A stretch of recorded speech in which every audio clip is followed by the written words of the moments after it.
Yeah, we back. We back. We back.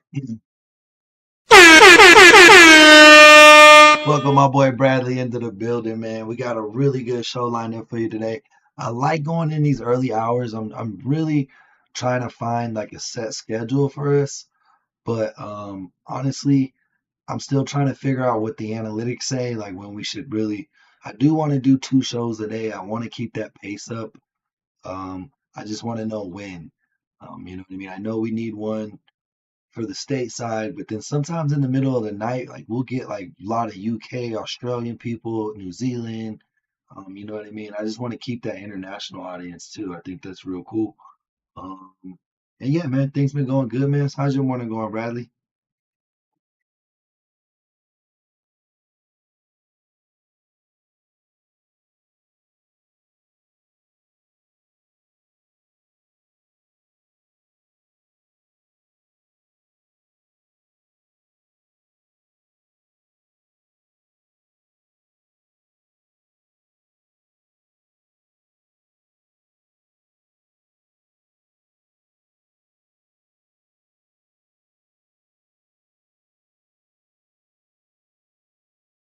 Shit, we got an ad running. Here we go.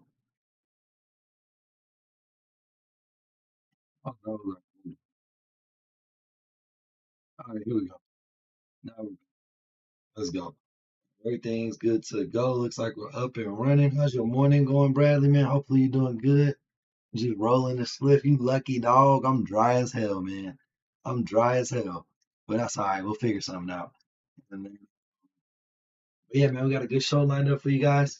I'm really excited to try this new time slot, see what goes with it, see how it rolls.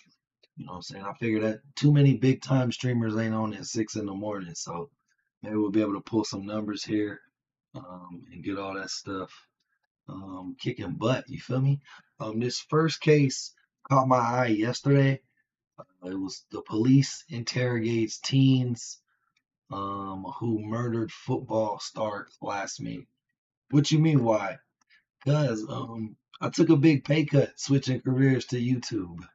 Um, so I gotta be real. I got just to be honest with you, YouTube pays you a month later.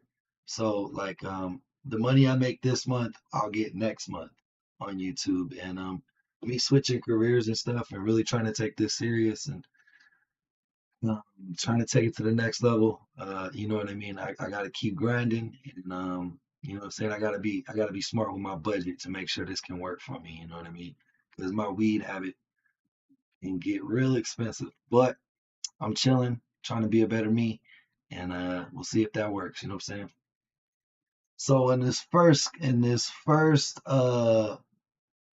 policy or this first video, police interrogate teen who murders football star classmate.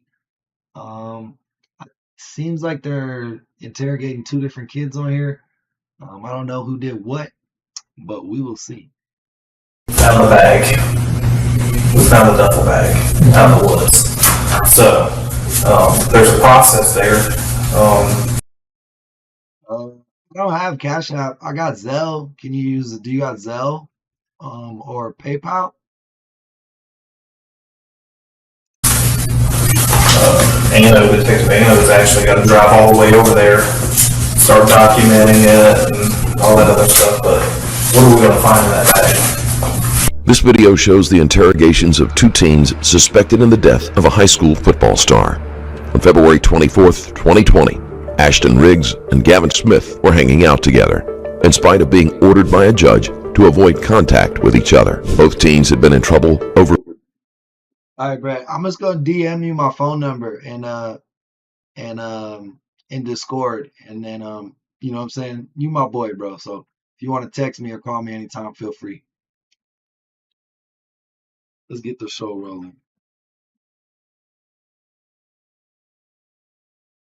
Various charges concerning drugs and guns, but their previous encounters weren't enough for them to change their path. It was especially hard for Smith, who had been using drugs since the age of 9, and who, by his own admission, was high most of the time. Trent Fort was a valued member of the football team, and usually didn't run in the same circles as Riggs and Smith. It is unclear whether Fort was there that night to procure drugs for himself. And Bradley, thank you, bro. You really didn't have to do that, bro. Like you really didn't have to do that, bro. But I appreciate you a lot, man. Like you like the big brother I never had, bro. I'm an only child, just to let you know.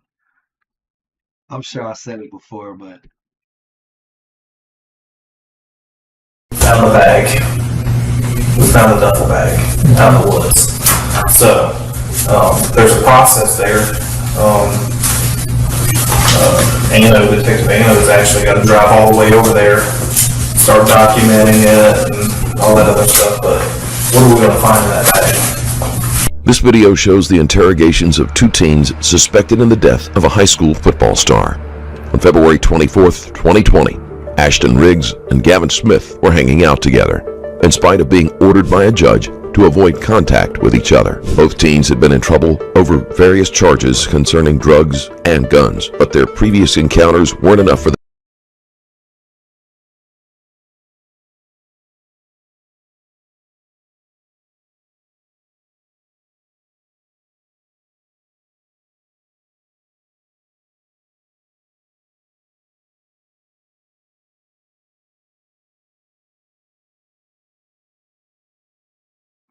Bradley, I had no idea you were a twin, bro. That's crazy, man. That's really cool. That's really cool, bro. Hopefully you and your twin still communicate somewhere. I know you said you're the black sheep, but hopefully you and your twin are still good, bro. Because that's cool, bro. Two of my best friends are twins. They're two two of my best friends, yeah, they're twins, bro. They be cracking me the hell up, dude. But yeah, man. So with this case, looks like we got two white kids in the interrogation room on being investigated for murdering their high school superstar or high school football star. Found the bag. We found the duffel bag out in the woods. So, there's a process there. Detective Anno has actually got to drive all the way over there, start. Hi, what's up? Good morning, Jester. Welcome back, bro. Appreciate you guys. Make sure you double tapping them screens when you coming in, y'all.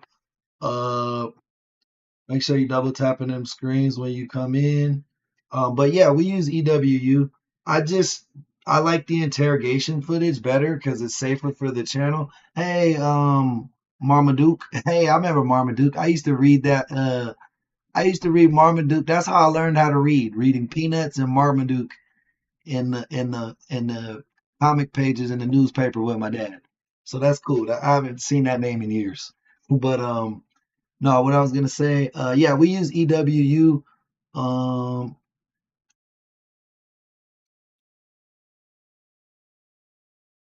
Definitely, definitely. Hey man, sometimes people grow apart, but you still got love for each other. You know what I mean, Bradley? But yeah, we use EWU, but they use a lot of body cam footage.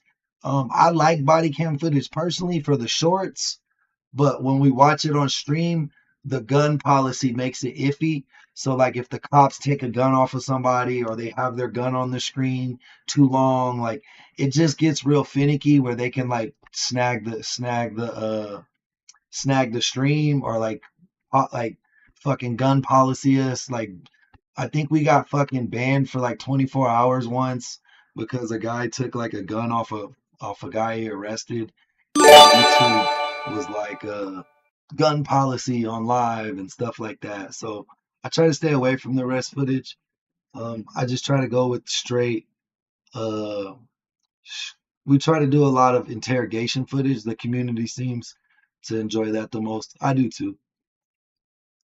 Documenting it. Hey, shout out Mama Dukes for that sub, man. Appreciate you. We're on the road to 10K. We over 3K yesterday. And hopefully we have 4K by the end of the week. You feel me? So appreciate you, man. I love you for that.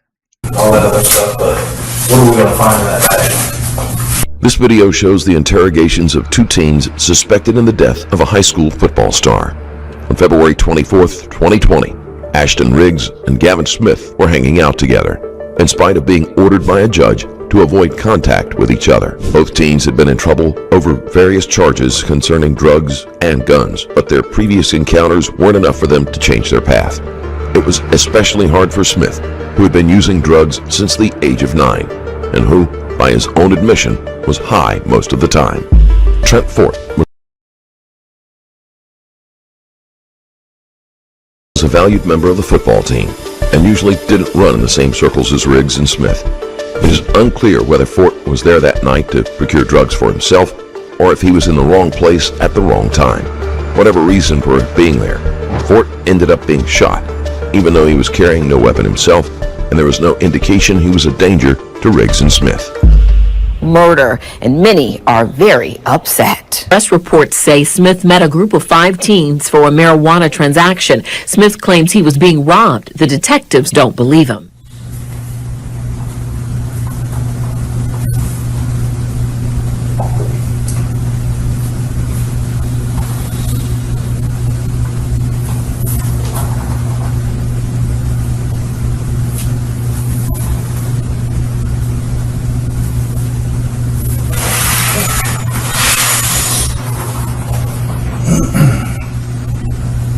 So you're the last one. We have to go and get your side of the story. Alright, I'm the last one. Yeah. We've talked to everybody. We talked to, oh man, the girlfriend, all the guys that were in the silver truck, minus the one that went to the hospital. Your girlfriend, Zach, who's that other guy? Gavin. So, Gavin pretty much, I guess, told us everything. It's just. Nah, Johnny, welcome to the chat. These kids on trial for murder. They killed another kid from their high school. Like we've been saying all night, it's like if you and I, we see something, you know, we see an incident or whatever, we see the aftermath of an incident, what you visualize and perceive is going to be totally different than what I visualize. You might see something from a different angle that I didn't see or what have you. We're not going to sit here and try to blow smoke up here or anything like that. So we already have a good idea and everything of what's going on through Gavin's statements and stuff like that. So we appreciate this late in the game. If you kind of, give us your. Hey, Jamaris, welcome to the team. Thank you for the sub. I appreciate you, my boy. And kind of what happened. I guess those Good morning, Johnny. Welcome to the chat, bro. Appreciate that. guys coming over there. From my understanding, Gavin went out there and got in the car with him on his own free will. Do you know anything about that? I'm not sure, I was asleep at the time. You were asleep at the time. What about when the gunshot went off? I was also asleep. The only time I woke up is whenever Brad, I sent you that DM just to let you know. I DM'd you. they were in the house when Zach and his grandpa were working, and that's how I hurt my knuckle right there. Was that from hitting Yes, Zach's, what's his name, Chris? Chris is super. Right. He tried to gun me on my throat, and I just hit him one time, and I backed to it, and then I got scared again. Okay.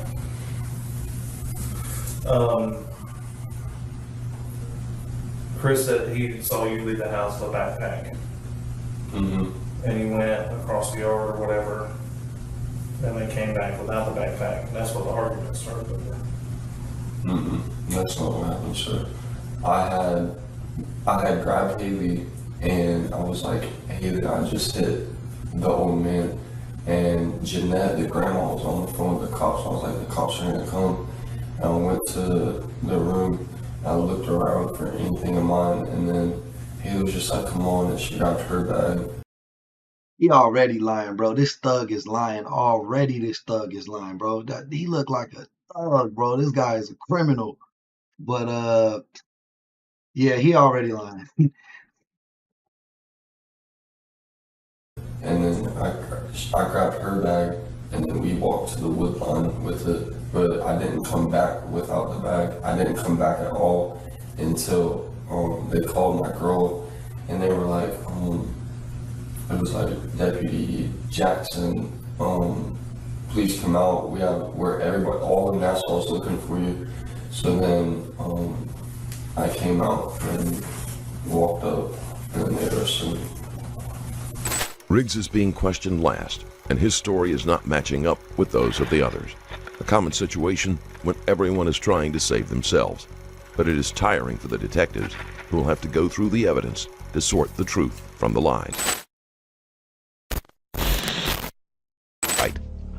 Cerna takes a sip of water, replaces the cap, and then, without a pause, he removes the gun from his pants and raises it to his left temple. There is no hesitation. Okay.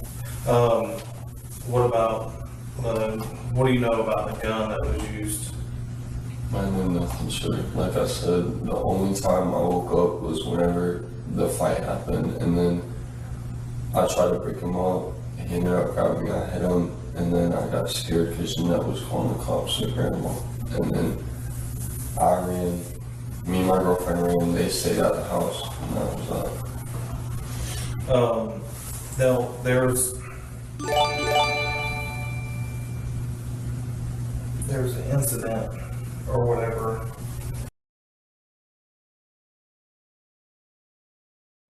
Damn, I was looking at. I missed who subbed, man. Thank you for whoever who subbed that. I didn't see the screen name though. It was too quick for me. I apologize. Do you know these people that came over there? That came over to that guy we got in the car with? Yeah. I'm pretty sure I know him. Okay. I'm pretty sure. And who do you think it is, just from whoever For sure. I just replied, Brad. you spoke with or whoever you, whatever? Because I mean, the only reason why I say that, and I'm asking it that way, is because I'm just reaching for some truth on your side. You know what I mean? Yes, sir. I'm basically, I'm not blowing smoke.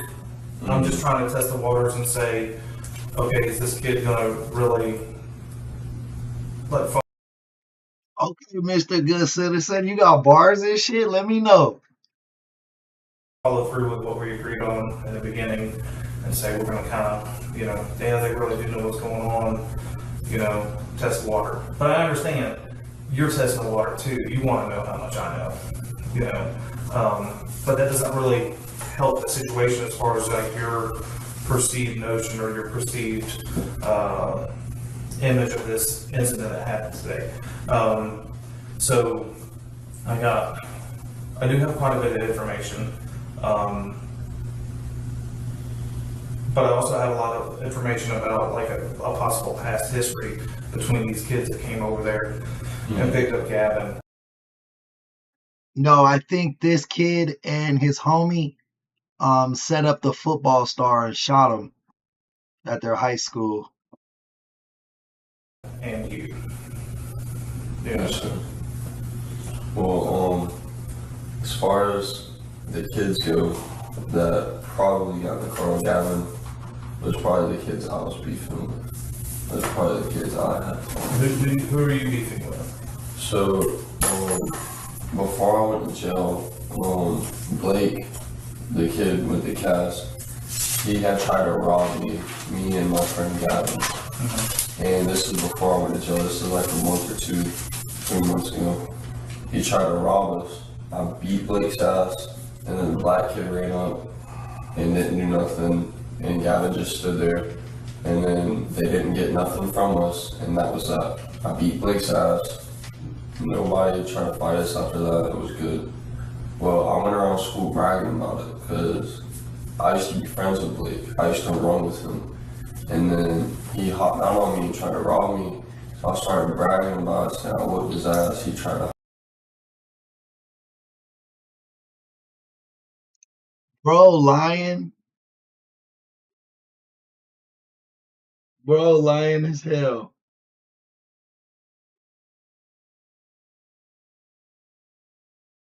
Can I check what? If for the DMs?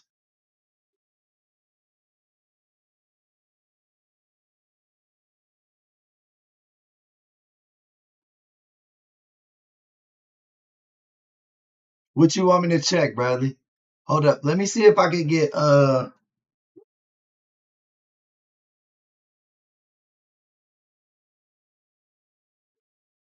I'll just text you back. Hop out on me and I whooped his ass. And everything was really straight. I had no more beef. Nobody was fucking with me after that. And then I went to jail for about 29 days on a pistol charge. Lost my pistol and my protection, really. And then after I got out, I didn't have no protection. I just got out of jail. I was gonna try to be good. I was just gonna drop all the beef I had, because I mean, it was a 29-day period. And then they ended up jumping me the second day I got out. I was walking to the park with my girlfriend. Haley? From my, Haley, yeah. Haley's like, we've been together for like a year and a half. But we was walking together to the park for my sister's birthday. It was early in the morning. And we were gonna set up the park or whatever for her. My dad had left real quick to go, he wanted us to watch the stuff. But the kids that came across the street where Blake's aunt lives. And they came masked up in hoodies, and they had talked. The first day I got out, I posted it, and they slid up on my story saying, next time I see your sister, we're gonna beat her and pistol whip her and stuff. Whenever I see you, I'm gonna kill you, all this and that. And I was just like, whatever, like, I'm just gonna do me. If they beat me out, that's whatever. So that incident happens, they come over, I see them walking over the hoodie as soon as I get over there, and I had no idea. Like, I had no idea this was gonna happen. It was for my sister's birthday. My sister rode her scooter over, and I saw her, and I saw the kids walking around. I'm like, fuck. So then I tell Haley, grab my phone. She goes with my sister, and I step out in the middle of the field, and I walk up to Blake and hit him. Because there's like 3 kids like this, and they're like walking up to me. And so I just walk all the way to the left. I hit the kid on the left, and they just start beating the shit out of me. They start kicking me and shit, and I just got nasty. But What's your sister's name? Aaliyah Riggs, she watched it happen. Aaliyah Riggs, Aleah Riggs. The police do not believe this was an accident and that everyone involved had some sort of history. Riggs confirms that they knew each other, but makes himself out to be the victim in previous interactions. He also claims that he had no idea what was going to happen. His story is met with skepticism.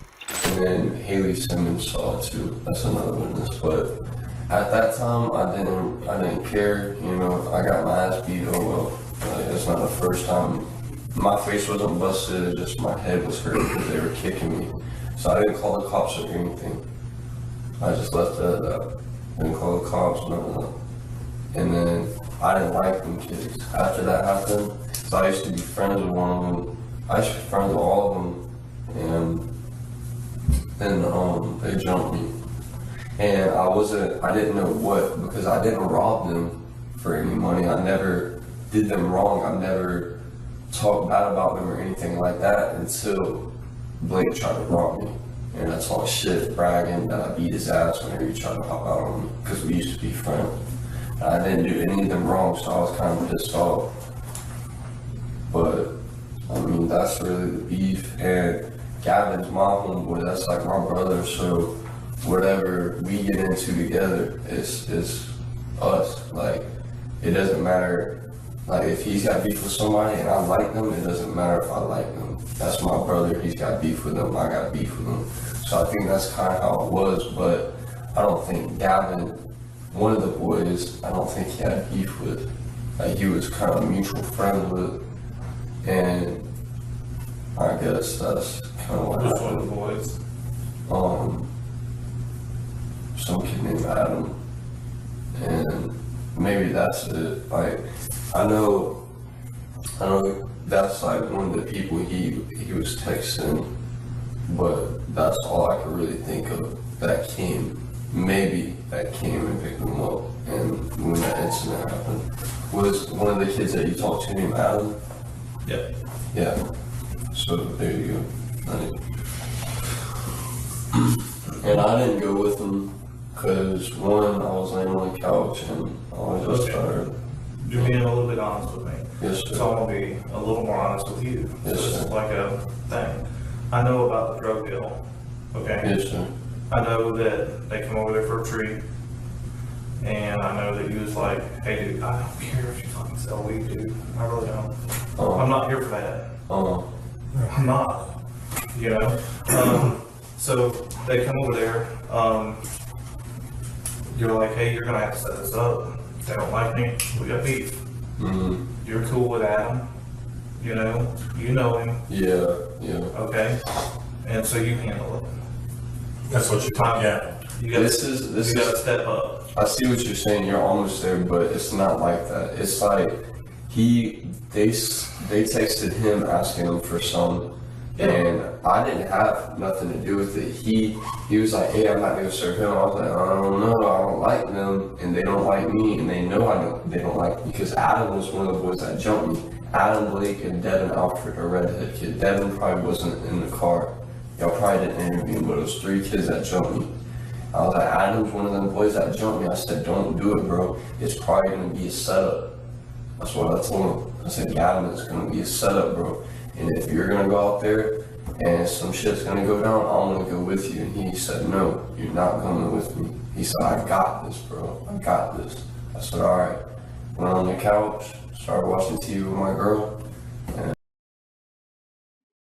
Damn, bro. I think my PayPal's fucked up. And fell asleep. You ain't fall asleep. Huh? Let's stop that. You ain't fall asleep. Yes, I did, sir. I fell I've asleep. got one, 2, 3. Your girlfriend's 4. Zach is 5. Haley said I wasn't asleep. You got 5. We was asleep together. 5 witnesses said you weren't sleeping. Because the gunshot went off. You, Zach, both ran outside the front yard. See what's up. Okay. You're saying you didn't hear the gunshot?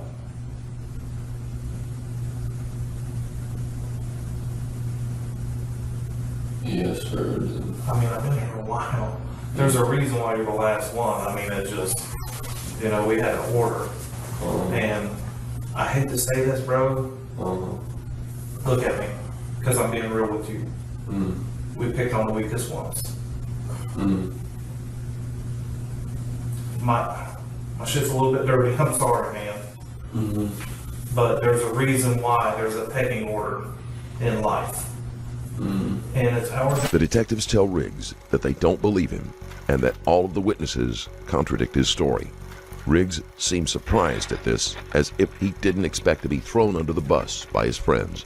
He seems nervous, wondering exactly how much they know and what he needs to say to turn their attention to someone else. Top 3 people. That's 60% of my job is being able to read somebody and know what I'm being, you want to, okay, so this is comical. Okay, so I heard Gavin tells David here, and I'm Mark, by the way, I'm sorry. That detective shit bothers me. So this is Mark, David, and this is Ashton, right? So Gavin sits there and he goes, I said, tell me what happened, man. And this dude straight up told me some fucking Jackie Chan shit. Like, he said that he was out there, he got, what is it, snuck, or what do they call it? Snuck, pistol whip. He got fucking sucker punched, basically. That's what I call it. I call it sucker punch. So he gets sucker punched in the side of the face, and he goes like this right here. He's like, it's all kind of like slow motion, and I see a pistol up in his lap. And I grab his pistol from the front seat, and I go like this, and I just shoot him because I was scared. I'm like, that shit doesn't happen. That shit doesn't happen. And Well, then so we talk have to the movies made No, up. it does. It does. So, I mean, I've got, time, you can't tell I'm fat and out of shape and shit now, but, once upon a time, I did my term in the military, in the Marine Corps, and, I worked with like some Israeli special forces guys when I went to Iraq as a contractor. some bad dudes that were just like straight up heathens, you know, and they even say it's bullshit. But that's what he told me. And then Zach was like, yeah, I know what happened. They pulled a gun on him and he snatched it out of their hand and he shot him with it. That's what I heard too. Yeah, that's bullshit too. I heard they were trying to rob him. Cause And I told him it was a setup too, and he said I got it and just went out there. Swear. because the truth, because he got a gun from you. He From went out there me? with a gun. He definitely came back and gave you the gun. No, he didn't get the gun from me, and he didn't give me the gun. He did. You got the story wrong, because I didn't give him the gun, and I didn't have a gun. I had no weapon. I just got off on... Did you have your own gun? No, sir. I just got off on a firearm charge. Why would I have a gun? Why would because of protection? Because these guys have beef with you. Yeah, But why would a guy that just shot another person say, why? I mean, it's like, yeah, I did it, you know? I was like, well, where'd you get the gun? Got it Well, from Ashton. no, I did not have no gun, sir. He gave me a black M&P 9mm. No, sir. Did not have a gun. Small. The Not like, not Didn't like have a gun, stuff. sir. Didn't have a the gun. small one. And then what's so crazy is like, you know, you gotta step up, you gotta do this. He goes out there, he gets in the vehicle, he goes around the corner, comes back, and then they go to get the vehicle or whatever. That's when he had his little story. Anyways, after that happens, he runs down back towards the house or whatever, and says, "Man, we gotta get out of here. We gotta get out of here." Well, first of all, it says, y'all are coming out of the house. Well, I was Somebody in a like, black ski mask or some shit. yeah, I was sitting on the couch whenever it happened, and Zach, I just remember, like, I heard a pow, and then Zach was running out the door, and I jumped over the couch, and I looked out the window, I didn't see anybody, so I ran out there, and then I see Gavin running, and he was like, they stuck me up or something like that, and then, He told you that outside? yeah, he was like, they stuck me up, and I was like, damn, bro, what happened? He was like, I got the gun and shot him, and then he was like, Zach ran to the room, and that's what they said. He already snitched on his homie. We not even 20 minutes in. He said the other dude shot him already. Started arguing about was a ride. That's what happened. It was a ride that they were arguing about. And then I just started yelling, screaming, and Haley's like, they're fighting. So I bust in there, Zach's on top of his grandpa, I break it up, and there you go. We're back to where we're at. But that's what happened, shit. Okay, so in theory, But I didn't give him a gun, and I didn't have a gun after the fact. Riggs emphatically denies that he provided the gun or even had one with him. In light of his previous weapons charge, he knows that things could go very badly if he is connected with a gun, especially one used in a murder. But with everyone else pointing the finger at him, police are unlikely to believe him. Well, so then by that account, If everybody's saying you did it, but you saying your boy did it, that's a little suspicious, bro. Yes, sir. by that account, if I ask you for consent to do a DNA swab, and if I find this bag that you allegedly took out there to the wooded area, it's not going to have the pistols in it, right? It's not going to have your DNA on it. It's only going to have whoever he snatched that pistol from, Yes, his sir. DNA on it, right? Yes, sir. And Gavin's. Yes, sir. Those are only two people's DNA is going to be on there. Yes, sir. If I go out there and find that bag, Yes, sir. your DNA is not going to be out there No, sir. because you never carried a bag out there. No, or- sir. I carried Haley's bag out there. that's it was a just- pinkish bag with a No, powder. it was like a brown bag, and it was like this, and I carried it, and we ran. That's what happened, sir. So I didn't run all the way to the woods and come back. That's way too long. I was scared. I just hit an old man. I looked around for clothes, and then I just grabbed Haley's bag, put some clothes in it, grabbed it, and ran. That's what happened. but just in case, if I go out there and I find it, your DNA's not gonna be on. Yes, sir. And you'll do a consent. I have a DNA, this Yes, sir. guy come in here and do a buckle swab right Yes, now. sir. Go ahead. And you're nothing, okay. Alright, give me 1 second. Do you want some water or something? All right. What's the matter? Yes, sir. Where is it? I'll get one.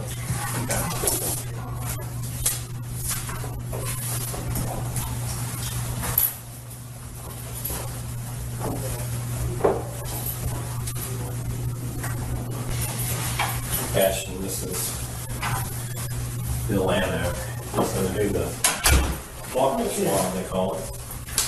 First off, make sure that right information.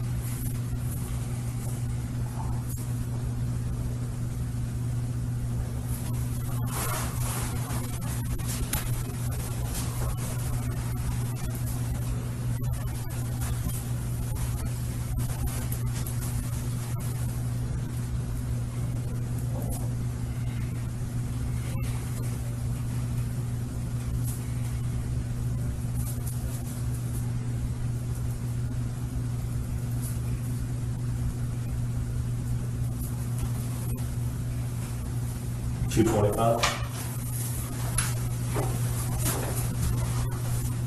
6:45. Oh, I meant, yeah, no, I meant the date.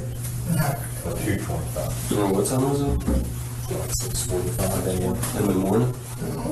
Yeah. Oh, I've been arrested for 9 hours. Think about that. What time did you get up yesterday? I don't remember. It was You were early. asleep on the couch, you told me. That's not a trick question. You were. It was like 11. Oh, Okay, first one. Ashton Reeves, ASHT one. Your name is Tyler, Yes, sir. Tylu. Mm.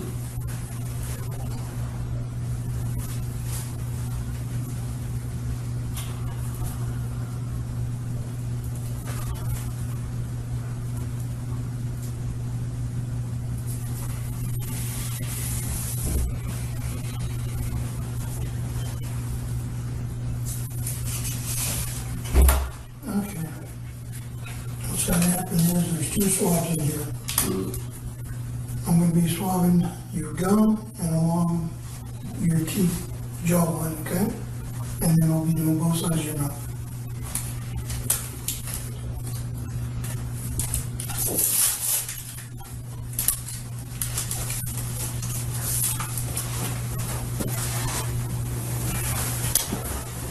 All right. Isn't that?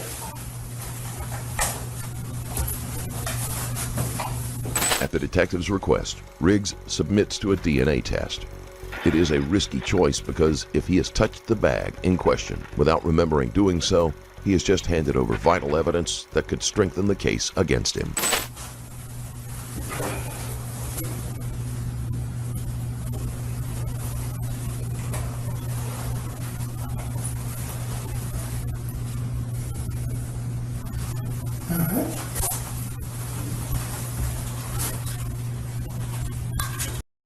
He gave his DNA up too quick. He gave his DNA up too quick, my boy. He gave it up way too quick. Shout it out, Hex. Yeah, I'm getting it. I'm trying to get it in early today. See what this morning rush look like.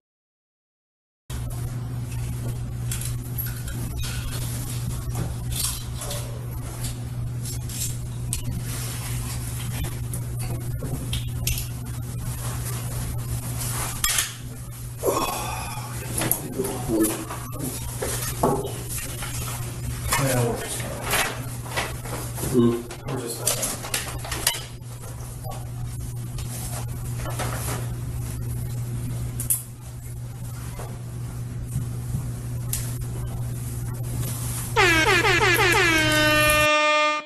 Welcome, Brad, back in the building.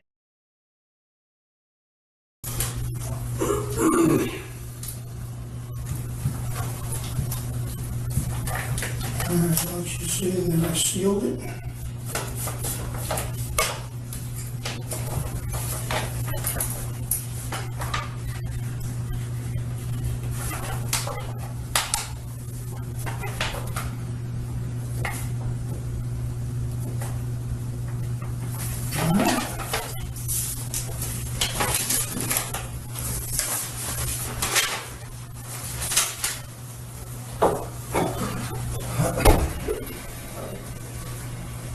So, I only got a couple more things. When you guys went out to go out and see what was going on, who took the brass knuckles? The brass knuckles. I'm not sure if I had some or not, but I remember I did have some in my pocket that I kept on me. I might have had them, sure. What they look like? They were like kind of black and they had skulls on them. I know there's a gold pair and a one with skulls on it. I had the one with skulls on me at all times. So there's Yeah, bro, I'm sad, Bradley. I feel bad. I think that glitch, like fucking, it sent it to like my old dead account. Like I don't know what the fuck happened with that.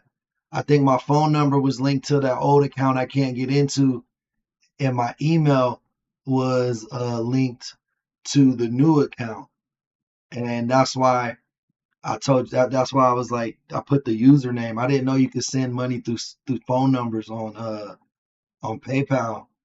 But yeah, that was my bad. I don't know. I should have just signed up for Venmo, bro. That shit would have worked easier. another pair out there then. Yeah, One there's doesn't have a knife on it. not the ones that we have, but I've seen one with a knife on it. It's brass knuckles with a knife, but not the one at our house. So it's one of our friends. Bro, it was weird. No, it was my old account, but I don't know how to get back in that account. I don't know what the fuck happened. Like I don't know why. I forget what it was, but something happened, and then I don't remember. I think I closed my PayPal account and then I reopened it. And then when I reopened it, I had to put a one at the end of my username. I don't know. This shit was dumb as fuck. I'm sad though. That bummed me out. I hate PayPal. But we do have a gold pair and then a black pair. Okay. So you may have had the brass knuckles when you went out. Yes, sir, but I didn't have them like out. I had them in my pocket, maybe. But that's how I walked around like that, just in case anybody came in the house or something like that.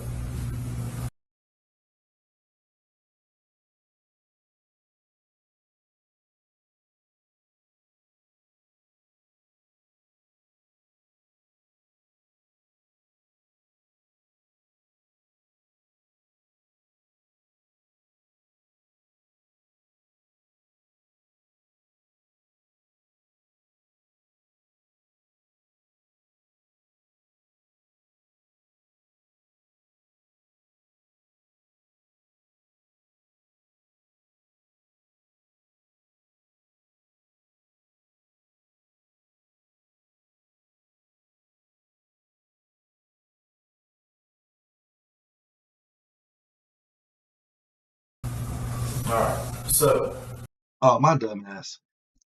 Hey, I'm still learning the morning shift, guys. I'm so sorry, bosses. But I'm still learning the morning shift. I didn't charge my glasses last night. I thought they were charging. But essentially, Bradley was kind enough to send me some money on PayPal, but my phone number was associated to an account. I don't know what the fuck it is, bro. Like I really don't know what's happening. I forget why I switched. I think I closed my old pay. I used the same email, but I think I closed it and then I reopened it. And then when I reopened it, they made me change my username or something. I don't know, bro. Like it just bummed me out though. My apologies. you guys hear the shot. You run outside, and Gavin's running up. Who's wearing the black ski mask or whatever? Who has a black ski mask over it? I had a jacket on, I had a black jacket on, but Gavin didn't have a ski mask, and I don't think. This is kind of one of like those like little nylon things, little stretchy things that you can hide your face with. I'm not sure. Maybe Zach had one on, but I ran out there in the hoodie. For sure, Bill.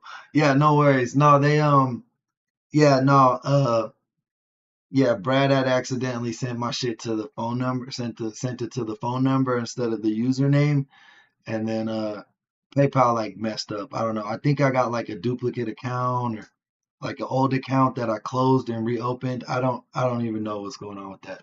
That shit was wild. You ran out there. I think Zach had a bandana on. I don't think it was a mask. I think it was a bandana. I'm not sure. Was that something that could have got put in the bag because we didn't find it at the house? It could have, yes, sir. Bro, I just feel bad because I feel like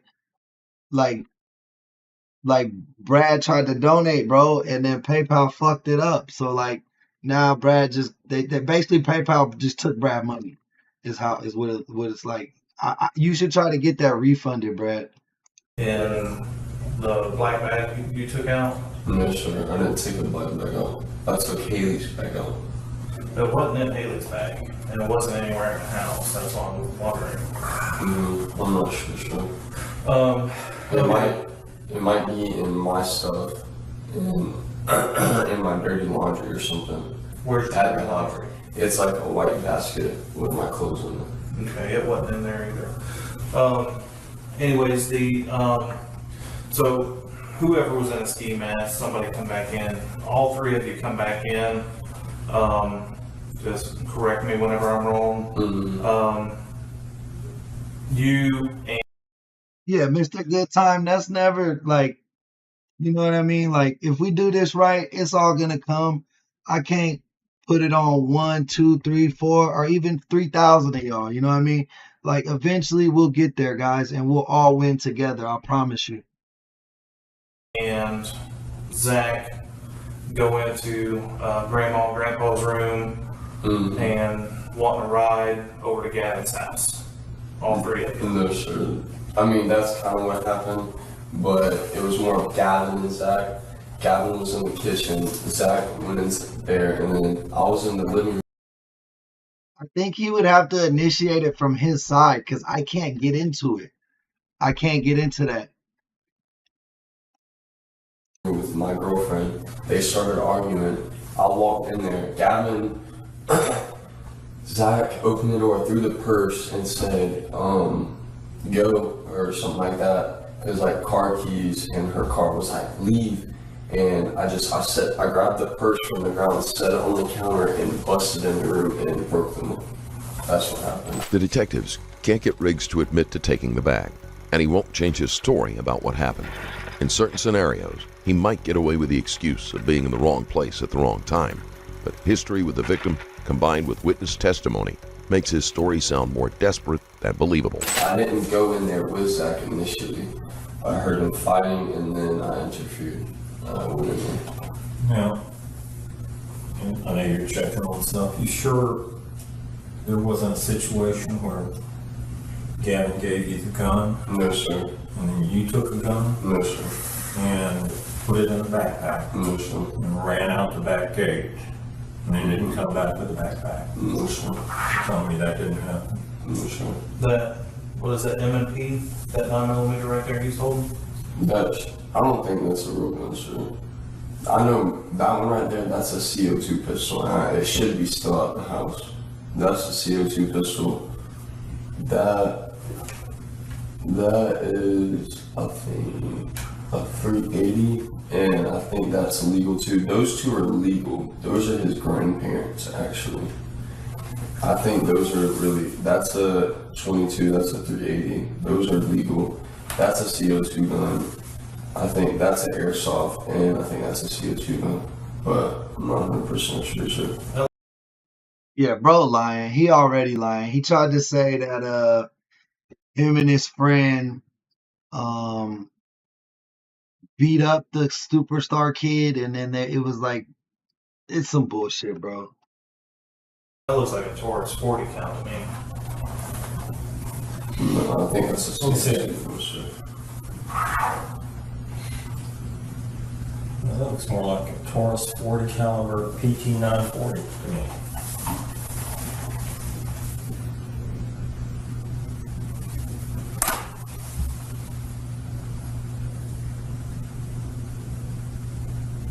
I mean, what you guys doing, man? What do you mean, sir? Like- What? I mean, why choose this lifestyle? Like, to be honest with you, sir, I'm not trying to get in any trouble. That's why So why does lying have anything to do with it? lying when you make Hey, we got the bag, it's right where she said it was, Next to the pink, marked, just like whatever it mark with said. the pink, what is it? It's got the brass Is knuckles, that it's tank got, top or what? yeah, it's got the brass knuckles, it's got the mask in it. It's got both guns, they're the same guns that are shown in the photo that these guys are posing with. So they're starting working for DNA right now. Is that what my text message was? Yeah. They found a backpack that had a ski mask, brass knuckles, and the gun. And this dude was bragging that he beat up the football star that they killed. So I don't know if they have prior beef or what, but he said they used to be friends, him and the football player that they shot. Sorry, I was trying to get my undivided attention right here. You know anything else from me right now? No, I think we're good. Okay. Look, He gonna cry in the car. Look at that. look, that girl. What's Mark? That's crazy. Oh my gosh. Boy, if you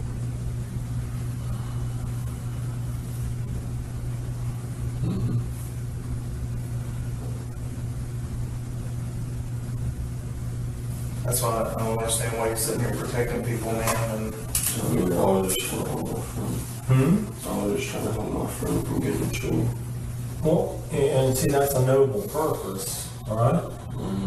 But how long? not at the extent, I'm sorry, go ahead. How long have you known that friend? One thing to say, not that long.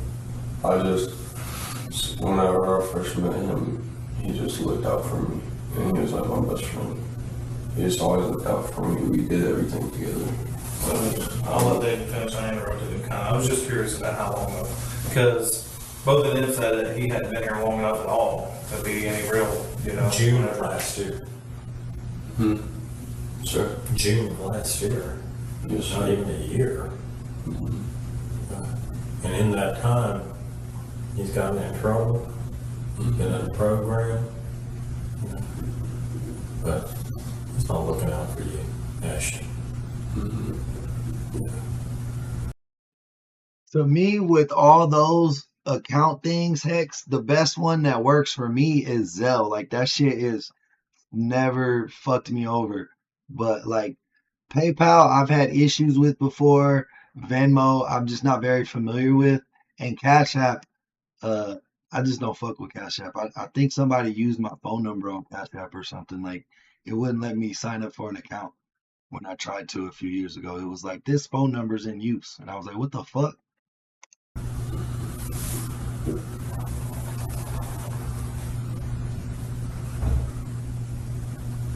Think we can get that real story? Sure. You think we can get that real story now? Yes, sir. So, after it happened, I did run out with the bag, and I told him, I said, y'all are gonna be okay. I said, put the guns in the bag, I'm gonna run out there, I'm gonna ditch them where nobody can find them, and then I ditched them, sir. Knowing that he just shot somebody with one of them guns. Yes, sir. I mean, I wasn't 100% sure, but I guess that I didn't want him to get in trouble, so Knowing that he didn't take that gun from those people out there. I'm not 100% sure, sir. So you're saying he toted his own gun and you didn't give it to him? I didn't give him a gun, sir. I don't want any So- weapons. so I don't have what- one. Riggs is backed into a corner, and he knows that no matter what he says, it will not be believed. that doesn't stop him from denying that he ever had a gun. Since he doesn't know exactly what information they have, he's playing it safe and not giving them anything that they may not already know. So, even with him telling us that you gave him that gun, Yes, sir.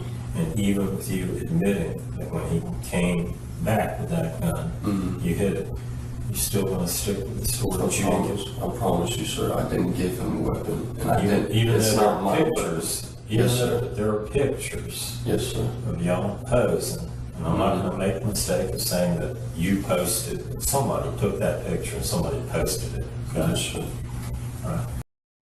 Makes sense, bro. Once a company gets big, they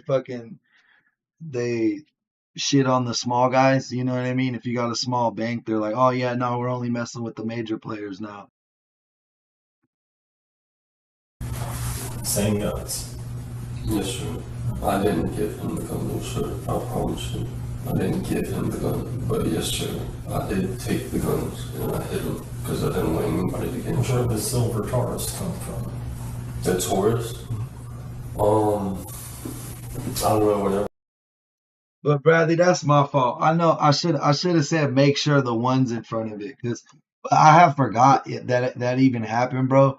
I only use PayPal to like pay for shit. It's rare that I receive money on there, so it's like I just got I forgot about that shit. That's my fault. I feel bad. Whenever I got out, they had it. Whenever I got out, they had the 380, and then they had the Taurus, and then the 9 came up a little while later. I don't remember how, but it came up.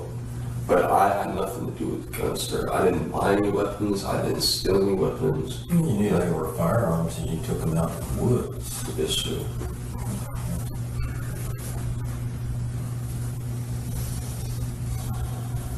Oh, like after it happened, Jeanette was calling the cops, and I just didn't want anybody to get in trouble, sir. That was kind of like the start of the trouble, according to Chris Suter. He saw it, according to Chris Suter, that's when the trouble started. Say that he saw you with the backpack run out to the woods, and he knew something bad. Well, so I had got done doing that, and I came in the house and I was looking for Zach and Gavin. I had no idea where they were. I don't remember if I saw him or not, but nobody was there. So I was looking, and Chris came out and he was like, "Where did you just go? Where's Gavin and Zach?" And started yelling at me and stuff. And he was like, "I want you out my house right now." And I was like, "Sir, I don't know what's going on and stuff." And I was kind of lying because I didn't know where Gavin and Zach were. And I'm like, where did they go? So I'm just kind of lying to save them. And then that was that. And then they started arguing over a ride. I broke it up, and that's what happened. The fight. I didn't just run up and hit him after he got on to me for that, like running out the house and stuff. I didn't just run up and hit him. And there should be marks or something, but he grabbed me on my throat, and then I hit him, and I walked out the room. That was us. Well, that's his house, though, right? Yes, sir. Okay. Somebody tell All right, boys, I'm logged back in. I got Fave Vision back on. I got my speakers and my mic. I hear so much better with the glasses than I do from the speakers. It's easier for me to follow like this. I just had to charge them up in their case real quick. tells you you're not welcome at their house. You think it's wise to argue with them? No, sir. Not at all. No, sir. Because you have a house, right? Sir? You have a place that you normally Yes, live? sir. Where's that? Union Park Road. But I'm about to move in with my mom because I was gonna. Who do you live with over there on Union Park Road? My dad and my sister. What's your dad say? What stocks you buying, Bradley? So, I just seen on Reddit somebody fucking made like $1 million call on Apple this morning. RONNIE.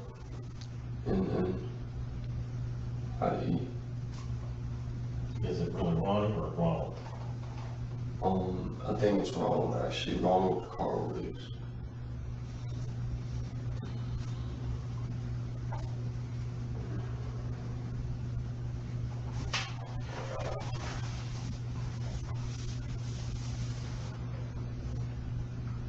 Laying his head on the desk, Riggs appears tired and resigned. He has probably realized that there is no hope of getting out of this without serving Where you be going hiking at, Bradley? time, and at this point, he is just trying to minimize his punishment rather than avoiding it completely.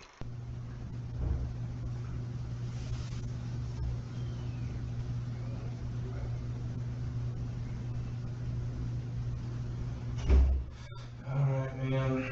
You on probation? You're not? Do you have any felony convictions? I'm not sure if it got dropped, so.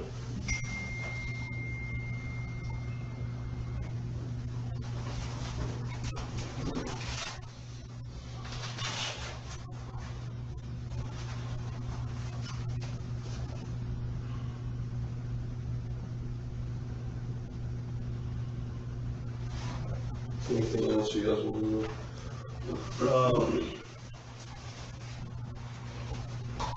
What about Cody Cummings? Mm-hmm. What about him? I wasn't necessarily with him whenever I was locked up, but I know the situation happened. Cody Cummings and Sean? Yeah, something about they had beef with Skylar Boyette or something. Mm-hmm. I know something like that. Who all went over there on that one? I wasn't with them, sir. I think it was just Sean and Cody. That's all. There was a third person up there. Not that I know of. That's not what he told me personally. Cody told you that personally? He said it was just him and Sean. When did he tell you that? I mean, I was locked up with him. Oh, I gotcha. Yeah, we were in the cell together because my dad and his dad grew up together.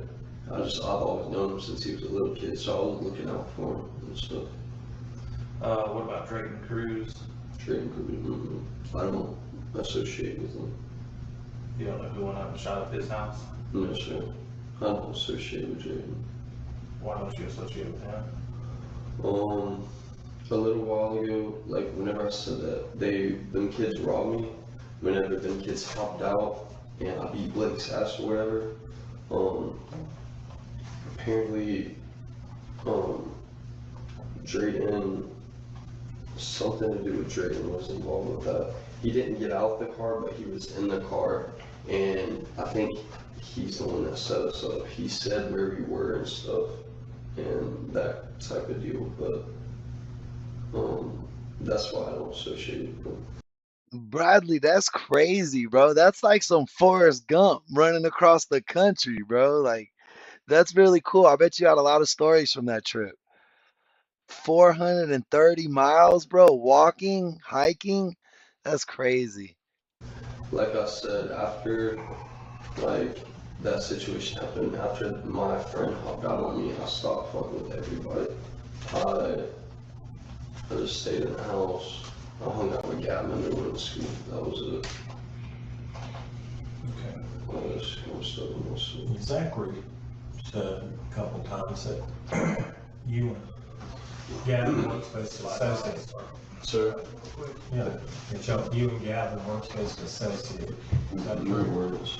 Well, I mean, who said that? Was that a court order or something?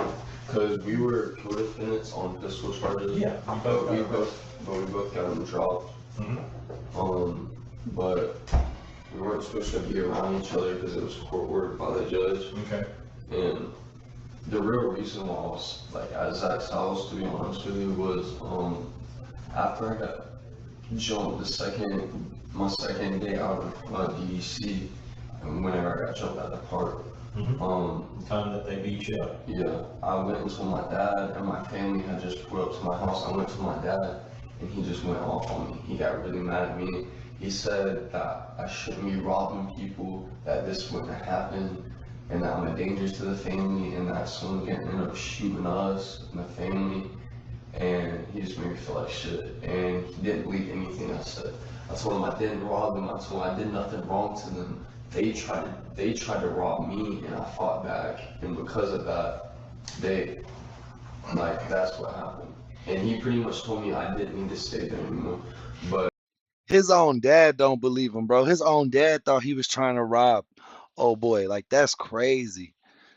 Well, listen, and I'm Yes, not sir. that, I'm not there, I'm not your dad. Yes, sir. I'm not trying to tell you anything, okay? Bro, that's a lot of walking, Bradley. I'm very impressed, man. 7,000 miles, dude. Mm-hmm.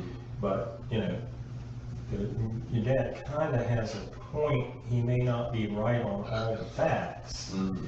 but remember what we talked about before we came in here. You lay down the dogs, you're gonna get fleas, okay? Yes, sir. And he's just concerned that your lifestyle is probably gonna endanger Leah, right? Mhm. And it kind of has. These people are saying because they got a beef with you, Mm-hmm. that they're gonna pistol whip Leah. Mm-hmm. You see My what little I'm saying? sister, yes, sir. Yeah, you see what And I'm saying? that makes me mad, but like at the same time, I can't do nothing about it. I just got out of jail. I did nothing wrong to anybody. Like I didn't call the cops on them. I took my ass beaten. I didn't fuck with them at all. I don't have any guns. I don't have any drugs. I stay sober. I was gonna get a job. I tried to get my job back at Taco Bell. I called him. Never answered my text. But hey, listen. Yes, sir. And look, you got. The detectives aren't able to get rigs Yeah, ain't it all swamps in Florida, bro? That'd be I don't think there's much hiking down there, is there? Because it's a lot of mosh. to change his story. At this point, they don't truly expect him to, and the interview has just become a matter of going through the motions, although they're giving it one final try at emotional manipulation. Enough on your plate. Okay? I'm not here to lecture you or preach to you. I'm really not. Mhm. Okay? Really. Okay? Yes, sir. I'm just saying that this is the path that you started down You built Ford tough, bro. Mm-hmm. a while back when you were living the life. Okay? Yes, sir. You start in little tiny steps, and yeah, these guys aren't letting it go. Mm-hmm. But you kind of started it, you see, when you got in a fight, beat Blake's butt, and told everybody about it. Yes, Okay? This is what starts it. Okay? Mhm. So I'm not here to lecture you. I'm really not, Ashton. Okay? Mhm. But I see where you're coming I'm from. just saying that your dad probably has to think not just about you, but he's got to think about your sister, your younger sister. He's got to think about his household. Okay? That's why I understood. Like I didn't. And I get that, and that's good. Sometimes we just have to take our punishment for a while, okay? Really, I was just trying to like lay low. I was trying to get enrolled in Florida virtual, but I don't know how to. I don't know what to do to enroll. Sometimes, listen, you may not be able to go back to Taco Bell, okay? Mhm.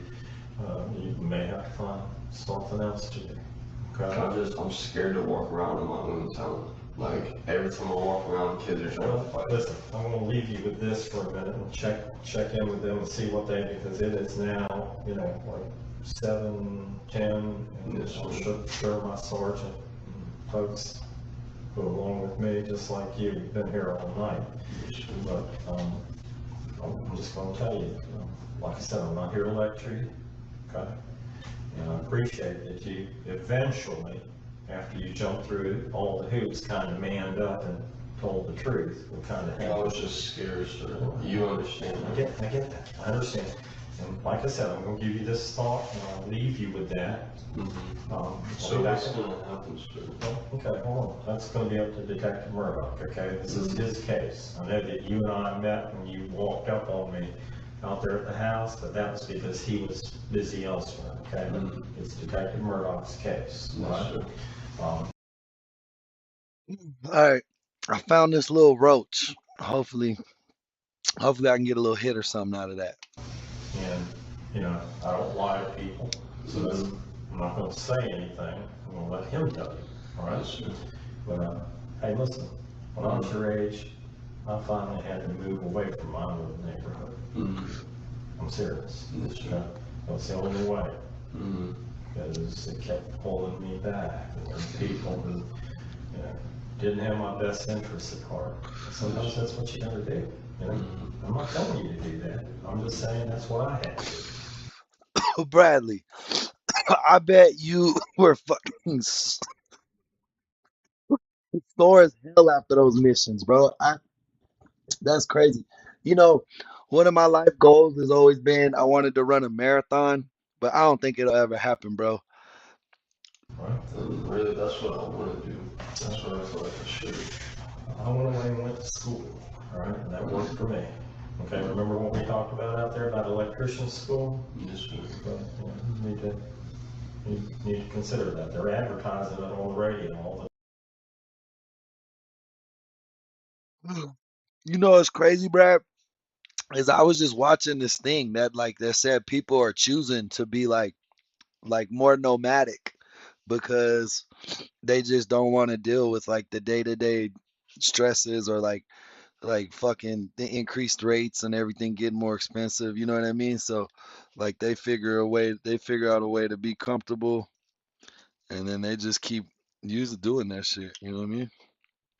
time, where it Mm. doesn't cost you any money, and you apprentice is what it's called, and after Bro, especially out here in California, bro, and down in LA, hella motherfuckers live in their car, bro. Like they just live in their car. Or they'll buy like RVs and stuff. a couple of years, you become what they call a journeyman electrician and make tons of money. So think about it. Let me talk to them in a second. Yes, sir.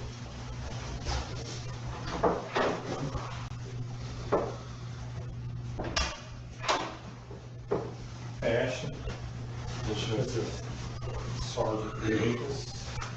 Got one or two questions. Oh. Good morning.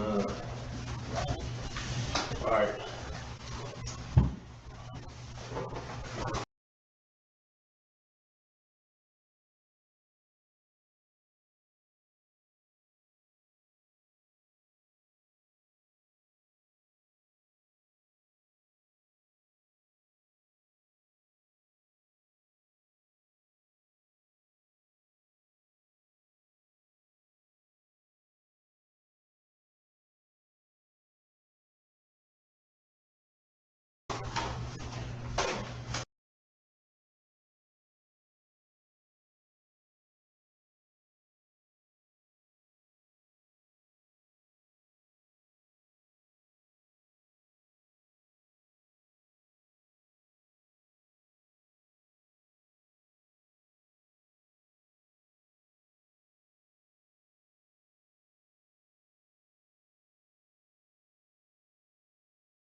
Oh damn, no, yeah, that whole shit didn't work.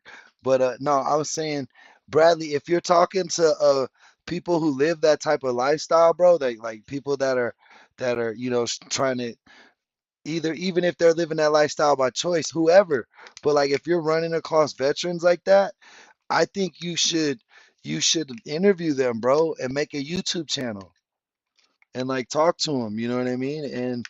And then monetize the channel and then bro, it's only 5 people in here right now. We had a little rush early, but I don't know. I think the morning time is just not a good time for our show. But and my energy's real low, so my apologies. But I'm just tired. They what I was gonna say is you should film that, bro. Like you should really vlog that. Talking to all those peoples, the way you connect with people, Brad. Um, you know what I mean? You should definitely film that and you know what I'm saying? Monetize that channel and then you can use the proceeds from that channel to do good if you want, like or to like help people, you know? Yes, sir. This shit ain't so cool no more, is it? We're in some serious shit. Okay. Right now, everybody's rolling. Okay. You want me? Yeah. Uh, so, if there's anything you can think of to help yourself out right now, Yes, sir. I don't know you from Joe Blow, and you don't know me, but I'm telling you, right now's the time to help yourself out. Yes, sir. Riggs is being made to think that this is his last chance to save himself, and that it is critical for him to give them the information that they're looking for. Riggs remains hesitant to commit himself. So what do you want to know? I'll tell you anything, everything that happened.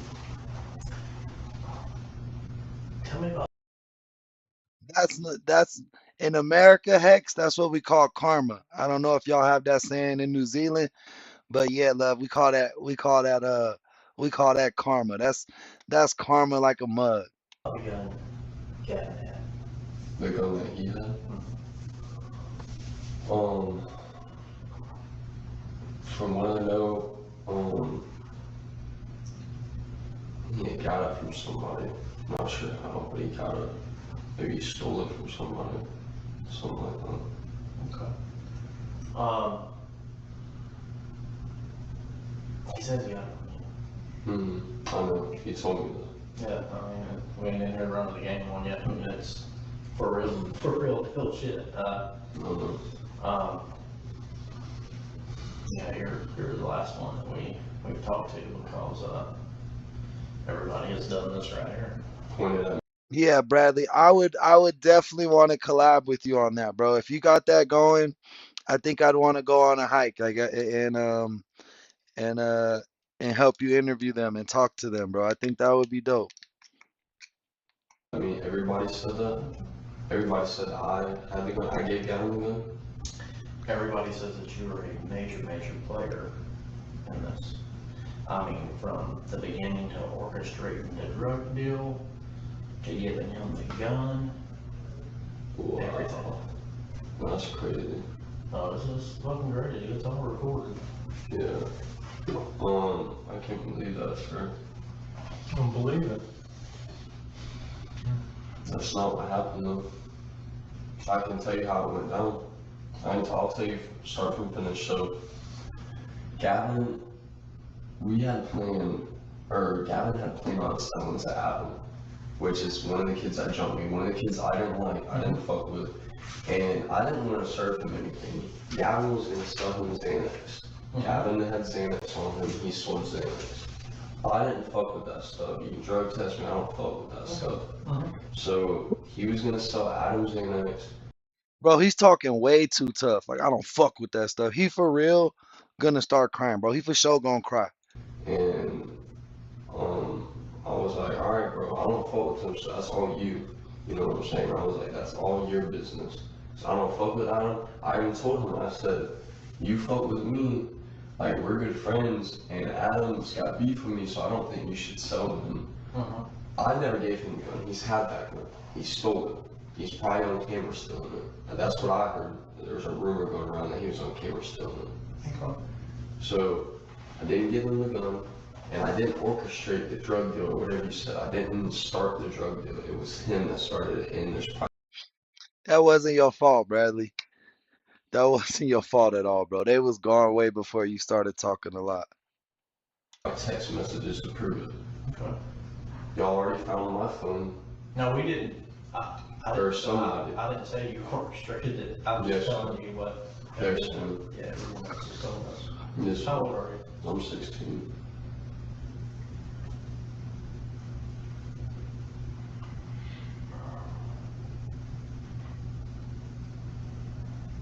I can't believe everybody said that, because that's not what happened. Why would everybody say that if that's not what happened? How do you think we found the bag? Sir? How do you think we found the bag? Someone probably told you. Somebody told you. Who do you think told us? I'm not sure. Who was you with? Haley. I told you, Bradley, don't even worry about it. That wasn't because you were chatting. By the time me and you started chatting a lot back and forth in the chat, they were already gone. We were down to like 20. It's cause it's early morning, really. This is a new time slot for us, so we didn't know what was really gonna happen. And then also because my energy's just a little low. You know what I mean? I just gotta bring it up. Just gotta bring it up and they'll come in. That's all. We already got 12 likes, you feel me? That's changing, don't you? You see how this Sure, works? everything. Yes, sir. What was the plan? Oh, did Gavin know there was going to be some beef I mean, I don't think he knew, but I had a feeling.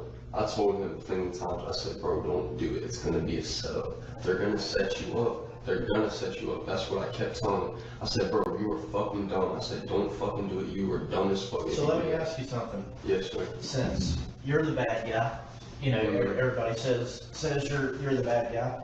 You're the last one we've talked to. Well, you know what they say, Bradley. Pride is the devil. But I think we all got to have a little bit of self-confidence, you know?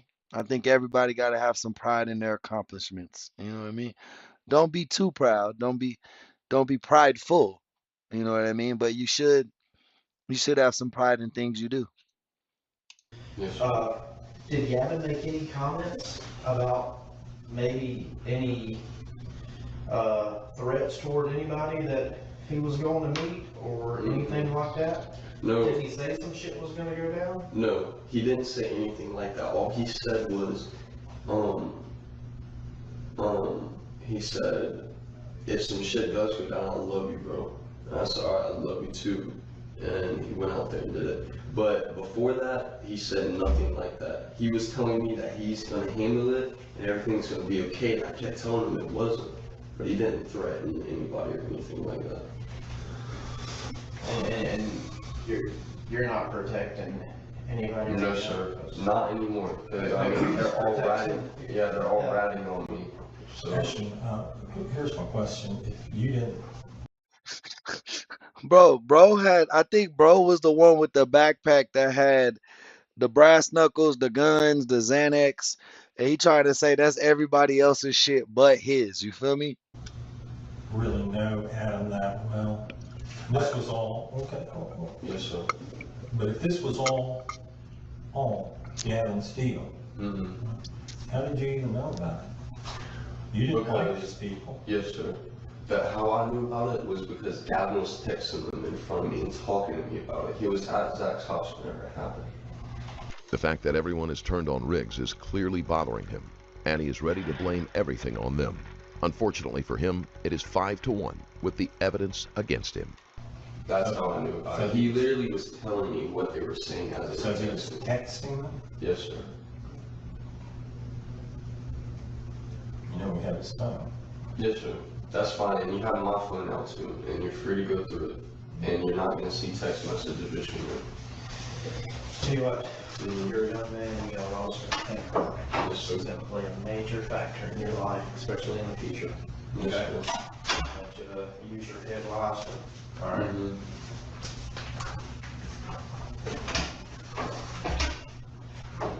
Anybody wrong? Yes, sir. You just said if you could go through your phone, it's not gonna show anything about any contact between you and these guys, correct? That's fine with him.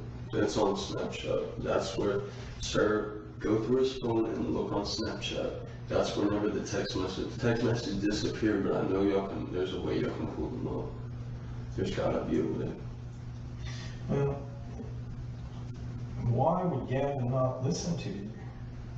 Sir, I don't know, and I don't get why they would rap on me like that, because I really didn't No, do I'm saying, like, okay, you're telling him, you got this beef with these guys. No. They tried to He rob you. knows it. He Right. knows that they tried to rob us. Sure, so why wouldn't he listen to you? I have no idea, and I kept telling him not to. I told him, I said, bro, it's gonna go down south, and it's just not gonna be good. I said, why sell to them when you can sell to somebody that likes us, that fucks with us? I kept telling him that.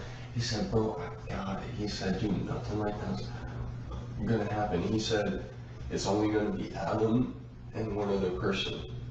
Well, there ended up being a car full of people. But he said that it's only gonna be Adam and his cousin, his black cousin. So I said, all right, bro. I said, well, just be careful. And that was that. And I just don't get why they would rat on me, because I was trying to help them. You know what I'm saying? I do Because understand. I didn't do anything wrong. So I was like, all right, well, I'm gonna ditch the guns and I'm gonna get out of here and just. What kind of phone is that? It's an iPhone 7. iPhone 7? Yes, sir. It was in, you know, the Adidas bag. The duffel bag they found, that's mine, with all my clothes in it. Okay. And what's the password? 0807. 0807? Yes, sir. Do you know the telephone number? 94 760 760 0040. 0040. Who's your provider? Boost open.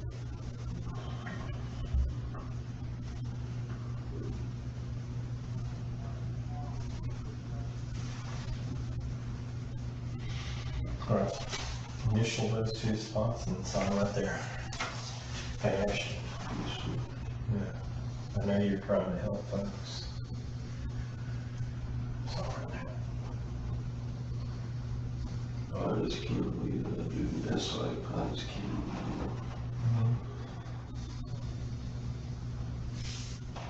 I'm not going to say that everybody was happy, but you know, when they had to choose, you know, you see which way they chose. I can't. Well, look, and I'm not trying to make you feel bad about your friends. I don't want you to feel like the world's against you. I'm just saying it's kind of the way things work in life, you know? Right.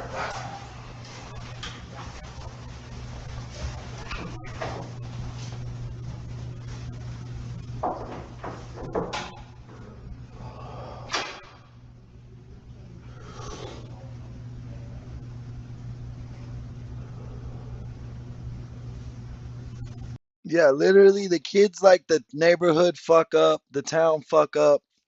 Everybody knows. All the people, all 5 people, including his own friends, are saying he did this shit. I don't know, man. Cause I know there's another kid they're gonna interrogate too. So I'm curious what's gonna come to be. Riggs is the picture of defeat. What little fight he had within him is gone.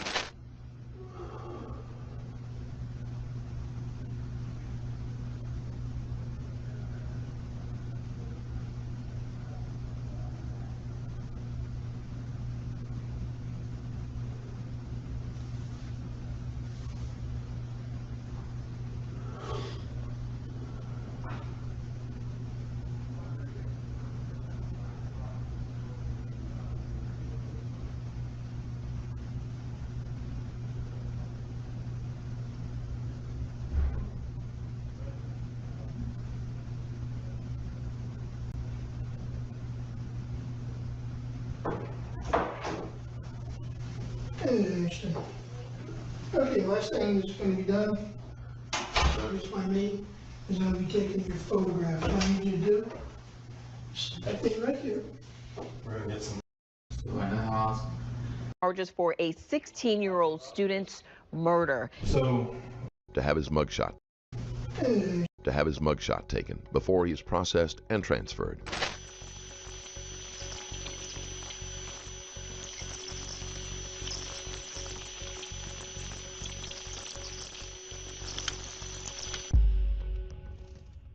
Now seeing and hearing for the first time interrogation video of one of 2 teenagers charged in the shooting death of a West Nassau High School football player. 16-year-old Trent Fort was killed back in February. Both teens are facing serious charges for a 16-year-old student's murder. So, I guess we're kind of just trying to piece together kind of what happened. And I'm gonna tell you, like I told, we've interviewed 10 people so far. We've got you, and we've got Ashton, and we've got Zach left. This thing is big, and everybody sees something different. Just like we tell everybody the same thing. If Dave and I, we go somewhere, and all 3 of us go somewhere, and something happens, what you see, what I see, what David sees, it's going to be a little bit similar, but we're going to have our own version of it, you know? So we're just trying to basically, we got this big picture of things that we're trying to piece together. And it's just because the way our mind processes things, you know, you might see something I didn't see. David might see something neither one of us saw. And that's kind of what we're finding out. But it takes everybody a collaborate effort to kind of get this big picture of what happened, what took place. And so we're taking into consideration what you had said earlier as far as, what was it?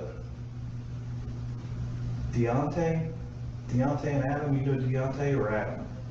I know Adam. You know But Adam? then they said Deontay was his cousin, I think. But Adam's white though, right? Yeah. Adam's the guy that was Snapchatting on the phone and offering you a ride. Yeah. Isn't that right? And then he said his cousin was with him. Where were you trying to get a ride to? Back to my house, because I was just going over there to pick up this sweatshirt. I was going to the river to ask to pick up my sweatshirt. They had picked me up from school, and then Who's they? Because we're really, this thing's so big, if you could use names for me, that'd be awesome. Zach and Ashton and Haley and his grandpa. They all picked me up from school, and then like on the way, Zach's grandpa was like, "Are we going to Walmart?" I'm like, "No, we gotta go to the house." So we went to the house.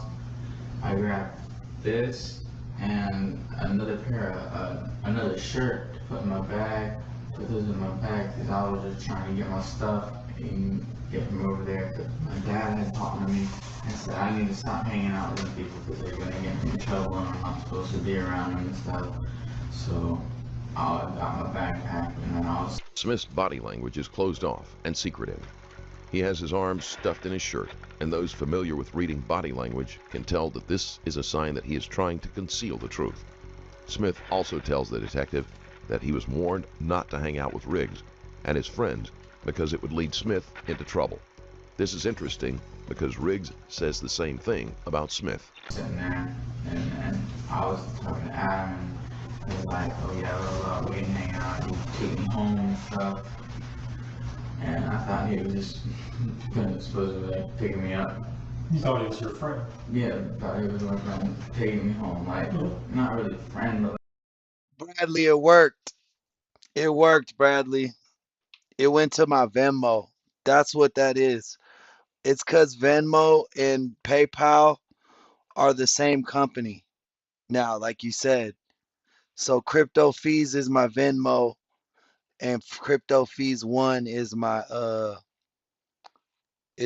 one. Yeah, man, I feel way better now, bro. To be honest with you, that was bumming me out. Cause not cause I couldn't access it. It's cause I felt like you tried to contribute to the channel and then your money had went into a void. You know what I mean? Like I was, yeah, that shit was fucking with me. But I just want you to know it came back. I had to reset Venmo. I haven't used that in like 5 years either. So the only time I ever used Venmo was when I did a commercial for Toyota. When I was doing when yeah, I know I never told you guys that, but yeah, I was in a ad campaign for Toyota and they paid us through Venmo. So that was when I signed up for Venmo. You're fucking making me remember shit, bro. That's crazy. like associate, like I've known him from around town and stuff a little bit. And they picked me up, and then when I got in the car, we drove down the road a little bit. Do you know, are you familiar with roads? Because if you could tell us which direction you went. If you're facing like like you're in the driveway of Zach's house and you're facing those woods, you took a right. Okay. We turned right, started going down that road, and then he took a left at the stop sign. And when he took a left, I seen like. Yeah, when you said that, when you were like, they're the same company now, I was like, fuck. I was like, well, let me fix my Venmo. Because remember, I told you, I was like, let me skip Venmo reset because I don't remember the password. Yeah. So yeah, that would have fixed everything. I'm not I'm glad I checked that. exactly sure how many people it was, but there was a bunch. I'm glad you knew that Venmo came to that Venmo and PayPal like merged like that. You know what I mean? The kids walking down the street. It was like three big black kids, 3 or 4 big black kids, and like 2 white, and at least 2 white people. And then he kept going, and then turned around, and then he came, and then he stopped, unlocked the door, and the big black kid came in, opened up the door, and punched me in the face right here. Or can you lift your hair up so I can see if you have any marks or anything? My nose was bleeding earlier, and there's like crusty blood in my nose. It was like right here. Okay. Yeah, right there. And then So, which guy opened the door? Do you remember? I don't know his name. Okay. I've never seen him before, like ever. Mhm. I was the only person I've ever seen out of all of them is Adam. Okay. But apparently Was he dark, light? he was dark. Like not like super dark, but he was a little bit light skinned, like kind of dark. And Do you remember what he was wearing, or? no, Do you remember about how tall it was? he was pretty tall. Okay.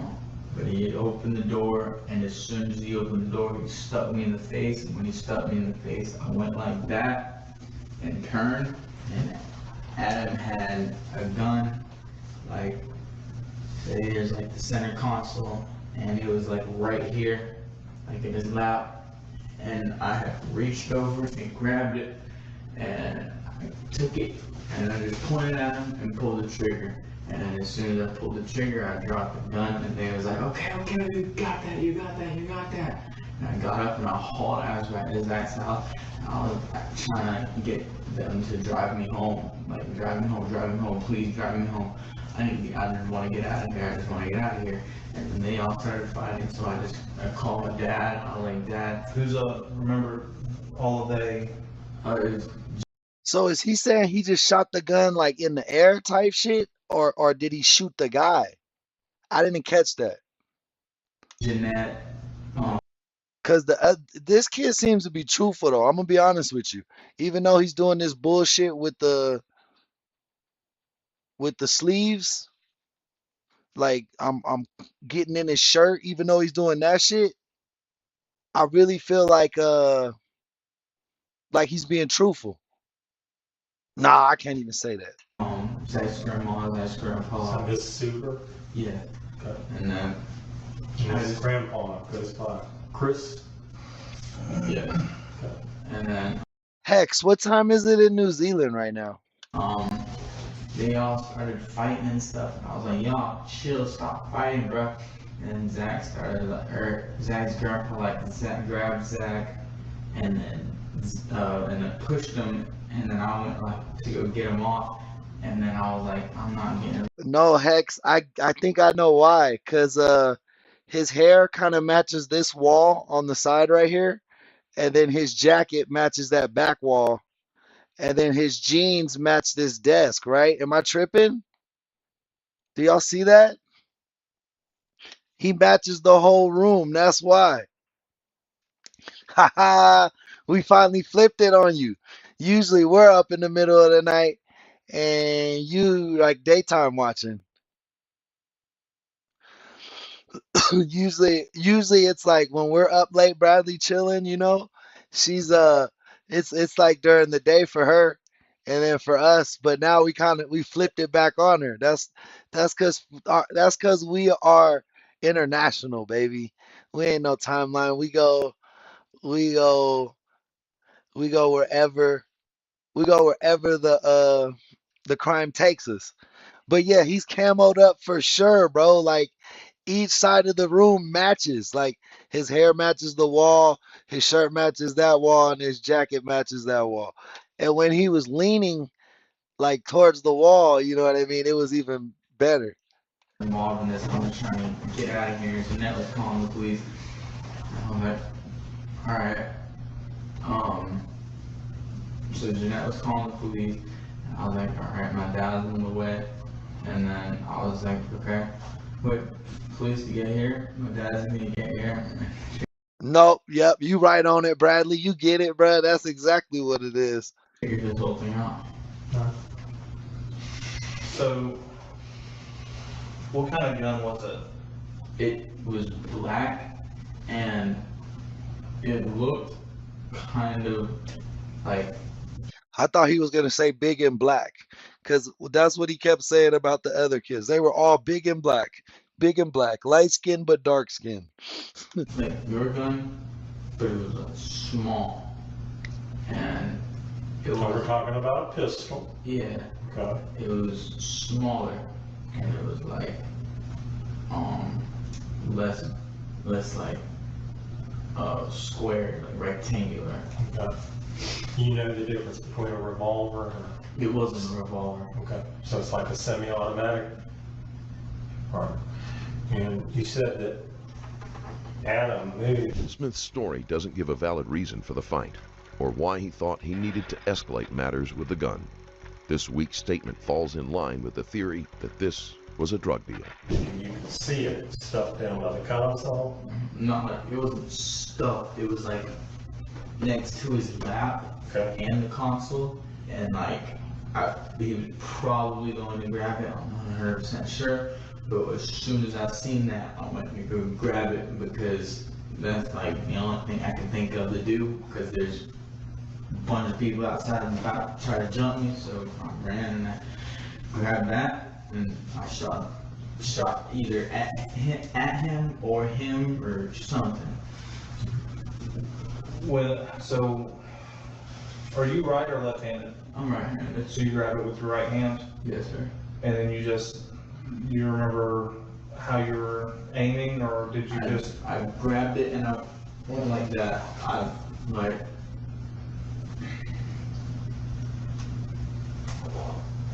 I grabbed it and I had just didn't point it out or anything. I just grabbed it, went like that, and then tossed it on the floor. Okay. So, and this is nothing against you. I mean, obviously it's a very heated situation. Sometimes we just make a mistake or whatever and forget details or whatnot. But after speaking with people, did you take the gun back and give it to? Oh shit. Gotta shout out motherfucker Bradley for the $30 contribution to the weed fund. What's his name? Ashton. But Ashton had guns, that he had like bought from people and stuff. That's another reason I didn't want to be over there because he had guns that he had bought from Where did people. he have the guns? That I honestly don't know because after that happened, he had grabbed them and was like, "Oh, then we gotta get rid of the guns." And he started putting them in a bag and like ran off. And I was still in the room talking to my dad on the phone. Hey,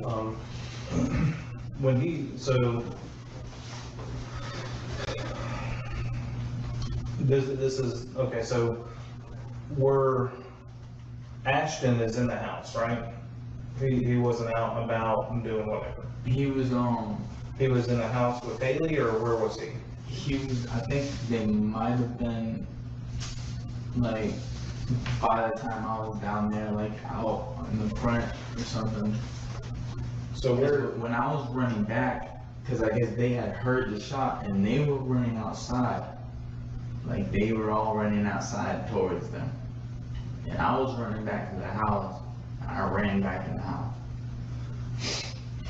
Hey, so to answer Detective Murdoch's question, you're saying after you shot the gun and you shoot at the guy that was at the door? Yeah, you see shit like that all the time. I mean, that's crazy. Like, so basically they just jumped that guy for no reason, and then the guy who was Mari was like, they were like, oh, we were protecting our friend, and then it turned out like, yeah, that's funny. I mean, it's not funny that that guy got hurt. I hope he didn't get killed or anything, but like, You know what I mean? That's crazy. Door? The one that was right at the door that. But one time when I was selling, I forget where I was working at, but this one guy, I know where I was working at. It was Radio Shack. And then he was like, he failed his credit check or some shit for his new cell phone. And then he was like, man, you're racist. And he was a black dude. And I was like, dude, my wife's black. My children are black. Like, what do you mean? Like, and then he goes, oh, I'm sorry. And then he walked out the store. But yeah, I'll never forget that day. That just hit me in the face. Okay. And then I got out and then started running. And when I was running, Which door was that? that was the back left side door. Behind the driver? Yes. So, this guy that you thought was his cousin, Deontay, I think his name is, the light-skinned guy is driving. Mm-hmm. Is that right? Mm-hmm. And you're sitting behind him? I was sitting in the middle, and then when the dude went to go. Yeah, I got jumped a few times in my life. I pretty much kept my same swag though. Like, I think my confidence was down for a little bit, you know what I mean, after each time. But yeah, I've been jumped a few times, man.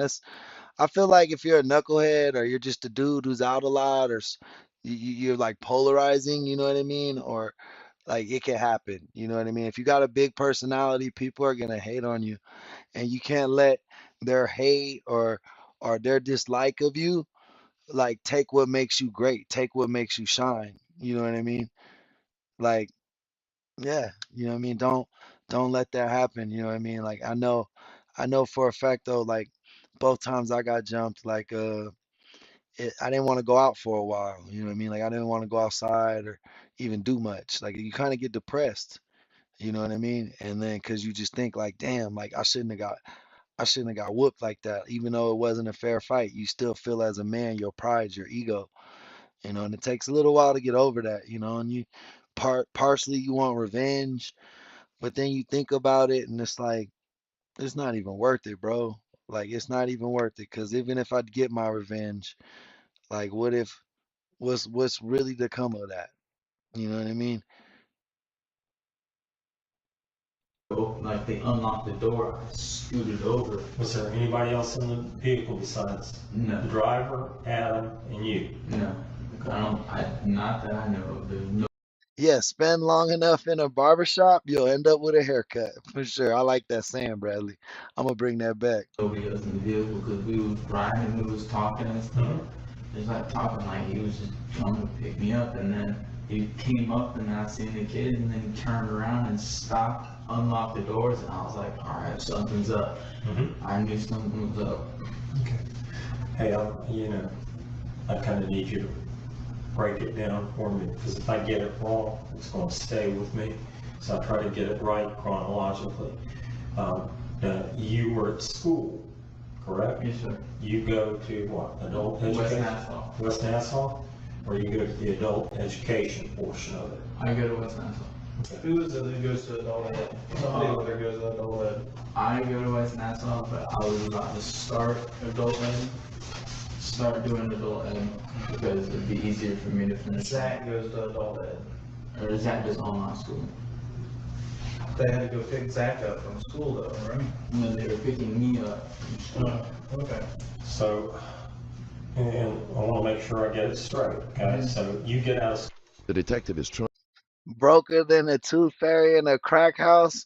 That's hilarious. I like that, bro. Y'all coming up with these original slogans. I'm still in all y'all shit. I hope you know I love you guys. So that means I have to steal your lingo and put it into mine. You know what I mean?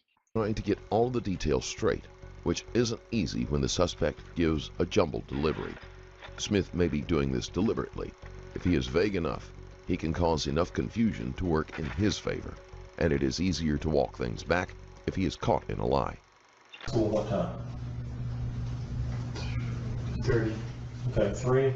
What time? No, 3:30. 3:30, okay. Who all came to get you? It was Ashton, Haley, Zach, and his grandpa. Okay, so Chris, Ashton, Zach, Haley too? Okay. And they're picking you up at about 3:30. What are they driving? That Toyota? The silver car. Silver car? All right. Now, you're telling us, and make sure I get this right, that your dad didn't want you really hanging around with those folks, correct? He didn't mind Zach too much, cause mainly just asked him, and my dad had told me, like, you need to stop hanging around him. He's gonna get you in trouble. You're not supposed to be around him. And I sat down and talked to him. I was like, alright, bro. I'm gonna stop hanging out with him. And, but I had some of my stuff there, and I didn't want to straight up just tell ask him that I don't want to talk with you no more. Okay. Well, you're trying to be a good friend and not hurt people's feelings, I guess. Is that right? I was going over there acting like I was just trying to chill out. I was really just trying to get the rest of my clothes, put them in my bag, and then go back home. Okay. And that's the bag that you had with you. What is that in there? Is it a white hoodie? Yeah, there's a white hoodie. That's the one I was wearing at first, and this is the one I was picking up. Okay. And there's a black shirt, I think, in there that I'm pretty sure I put the black shirt in there too. So the white hoodie that's in the backpack is what you were actually wearing when all this happened? No, this one was. You were wearing that? Yeah. Okay. So your plan, I guess what I'm hearing, you tell me if I'm wrong, okay? Your plan was to go over there and get your stuff and then get a ride back to your dad's, is that right? Okay, did I get that right? Yes, sir. Okay.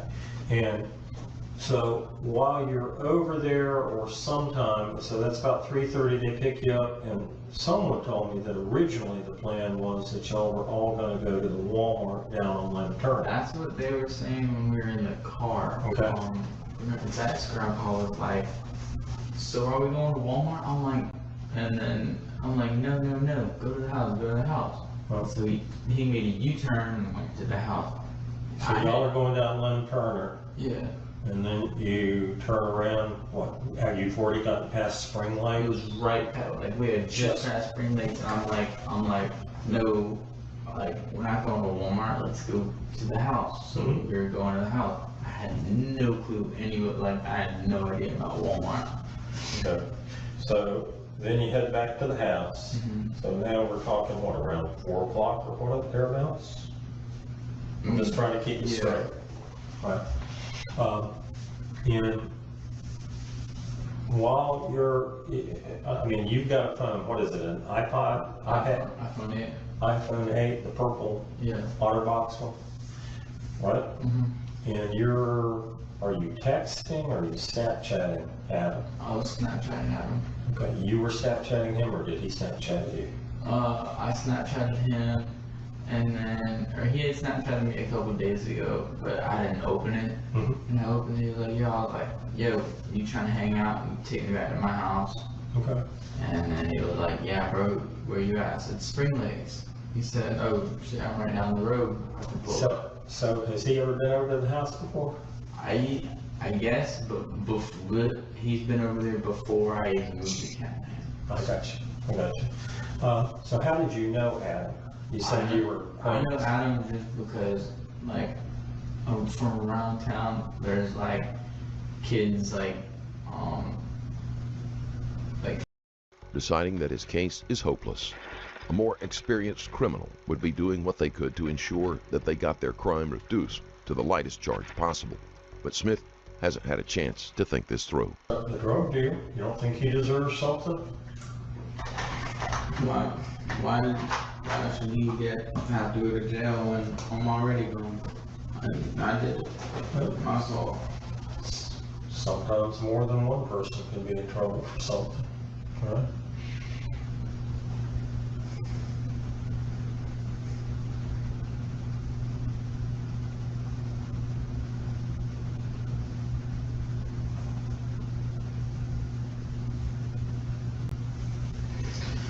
So I'm not going home. Doesn't look like it. Trying to be straight with you. You know, wish you would have been straight with me from the very beginning. I was. But, yeah. He doesn't believe me, so I gotta tell him what he wants to hear. You tell the truth. I told you the truth.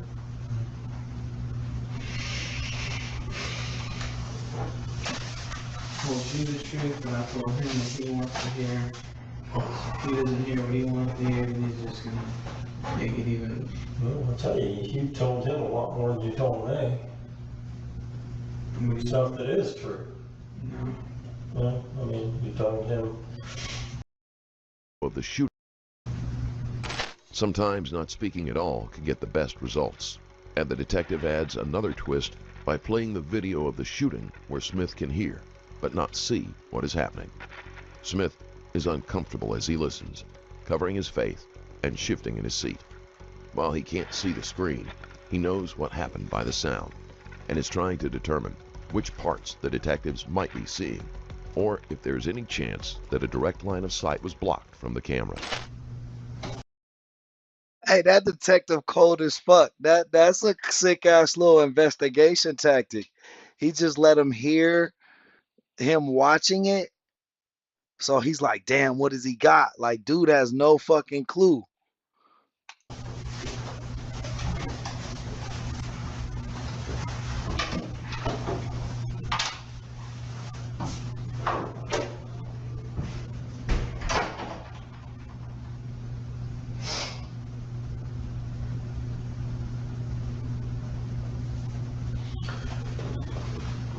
Well, I see what I'm asking about. The reason I Gareth, welcome to the chat, brother. Welcome back, man. I saw you made a post the other day on the community board. I appreciate that, bro. That's dope. wrote the name down is because that call came in on our dispatcher. Some girl by the name Destiny Spiewak called and was saying that Ashton did all of this. All right. So she was just trying to help you out. Is that what's going on there? No, she isn't. Huh? She's just trying to say because basically all Ashton's fault when this shit happened. I got you. All right. I wouldn't have been around him when all this shit would happen. So basically, she was calling in to say that it's his fault, not so much that he did the shooting. Is that what? Mm-hmm. It's his fault because he got you involved in all this. Is that right? Yeah. Well, no, the reason I ask is because I'm trying to be fair. I mean, if there's a witness out there that is saying that they know something about the case, I'm going to go track them down and talk to them. But on the other hand, if it's your cousin that's just trying to, help you out somehow, that's a little bit different. You see what I'm saying? It don't matter. I'm about to go to jail anyway. Well,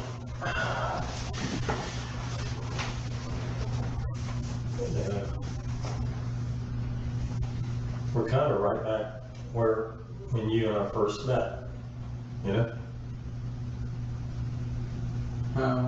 Well, this first couple of things that you said to me is that you didn't want to go to jail, I don't.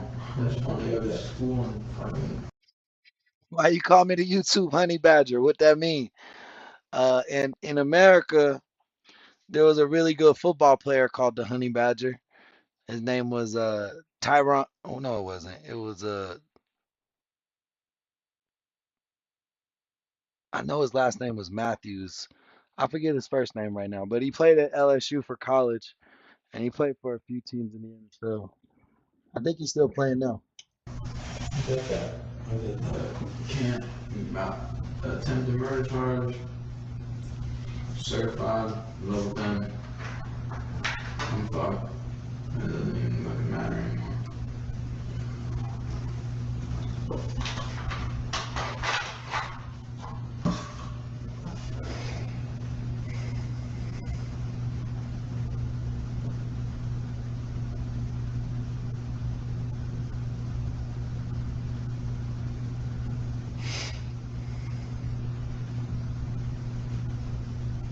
Really? Is that a thing? Thomas, welcome in, brother.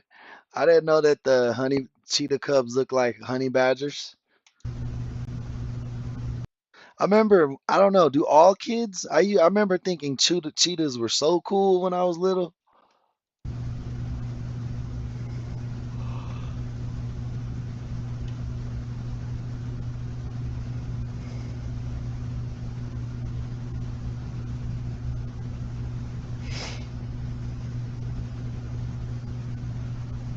Yeah, that's why they used to call Matthew the honey badger, because he was small, but man, was he tough. He still plays. I think he plays on the Saints now.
What's that doing when all this is going on? Like that's done. This guy didn't have a weapon.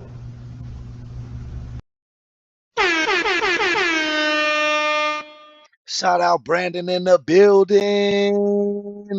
When the member comes in the building, you know we gotta get his horns.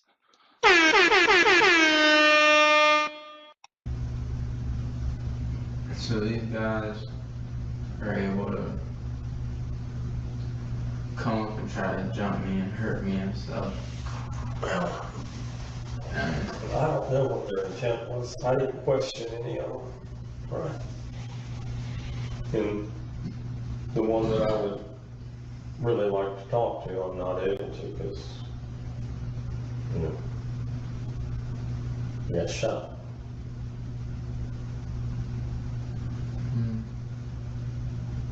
Oh, chat. I'm trying to figure out who has YouTube Premium.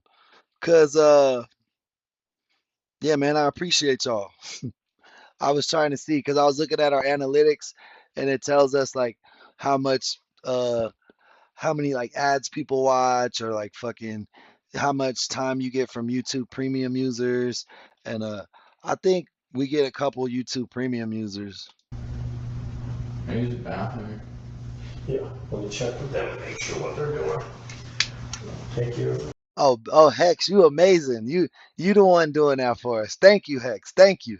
The detective kills what little hope Smith might have had about pleading self-defense, since the victim had no weapon. So do you. Oh, that's awesome, Brandon. That's awesome. Yeah, no, it really boosts your channel when people who have YouTube Premium watch your channel, it helps you out a lot. It will be difficult to show that he was enough of a threat to warrant Smith shooting him, much less with a gun he wasn't supposed to have in his possession.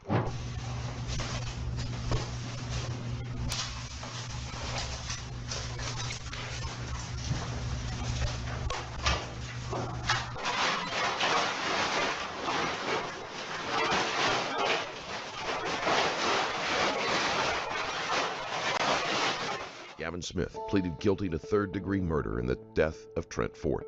He was also charged with violation of probation and possession of a firearm by a delinquent minor. Hey, what the fuck is third degree murder? I've never heard of that. Have y'all heard of that?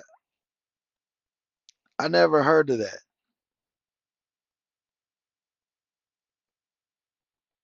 Smith was sentenced to 15 years in prison and 10 years of probation. He was also sentenced to the maximum of 15 years on the weapons charge to run concurrently with the murder sentence. Ashton Riggs was charged as an accessory and sentenced to 1 year in jail and a 5-year concurrent probation. Thanks again for watching. Don't forget to like the video. And if That was some bullshit.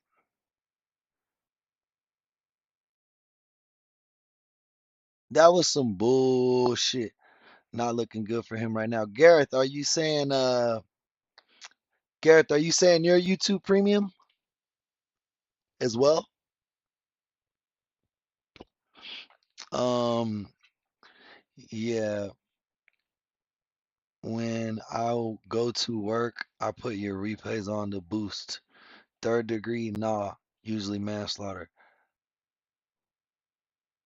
Oh, that's what's up. Thank you, Hex. Yeah, definitely. If you, yeah, yeah, when you guys watch our replays, it definitely helps. Um, oh yeah, I used to be YouTube Premium too. I had Premium for a little bit. Actually, I got it on on this account. I use it on this account. I do got it. I see it. But yeah,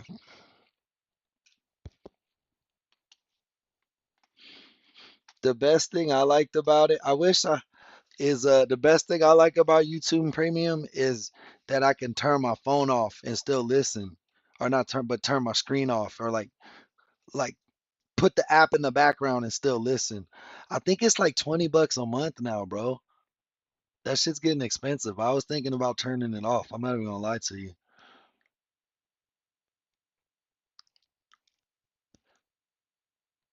How much is what?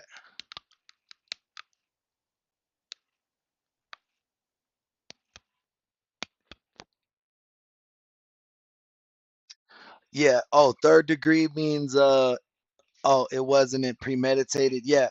Kind of like second degree. Bro, that kid got off light. He only doing 15 years, 10 years probation. He looked like he was like 16, 17. Like could have they probably could have yeah, it's 20. It's 20 USD for premium. Now it's 19.99.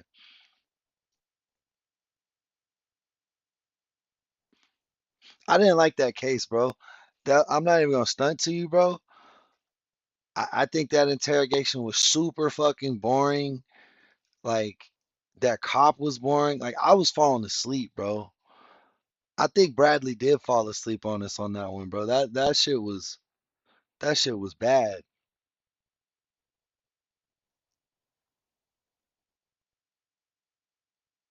Oh, that's only a thing in 3 states?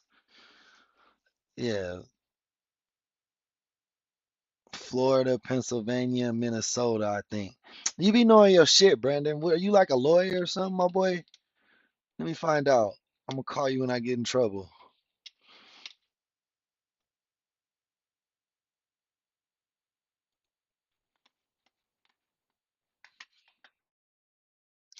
All right, let me try to get a good one this time, bro. Do you have a number in your head that you think? I would say it's well over 80. You think that many? Well over. There is no sentence that I can impose that will truly be enough. Did bro say he This had video 80 contains the interview of a bodies? convict who has killed over 20 women. Richard Cottingham murdered at least 18 young women and girls in New York and New Jersey between 1967 and 1980. He was nicknamed the New York Ripper, the Torso Killer, and the Times Square Killer since he was convicted of 3 murders that occurred there that included mutilation. It wasn't until 1981 and 1982 that the police began to link him to any of the crimes. His victims were widespread, and he was careful not to kill or dispose. Hey, that's the same thing, Brandon. You just can't practice, you know? But with that much going on, you definitely learned a lot for sure, for sure. Of any of them in exactly the same way. It's too close to dinner. It would be a shame. No, don't eat. We're rolling dinner. Hold on.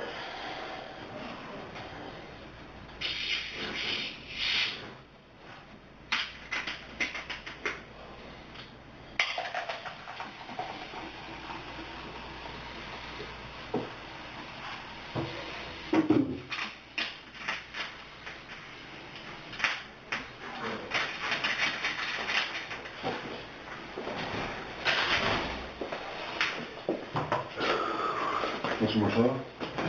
You got it? So explain to me. Just Describe it for me again. All right, so we're talking about those, when I drove you up there last time, did anything look familiar? No. It's altogether different. Yeah, I knew it would be. It was all farmland there. Let me see.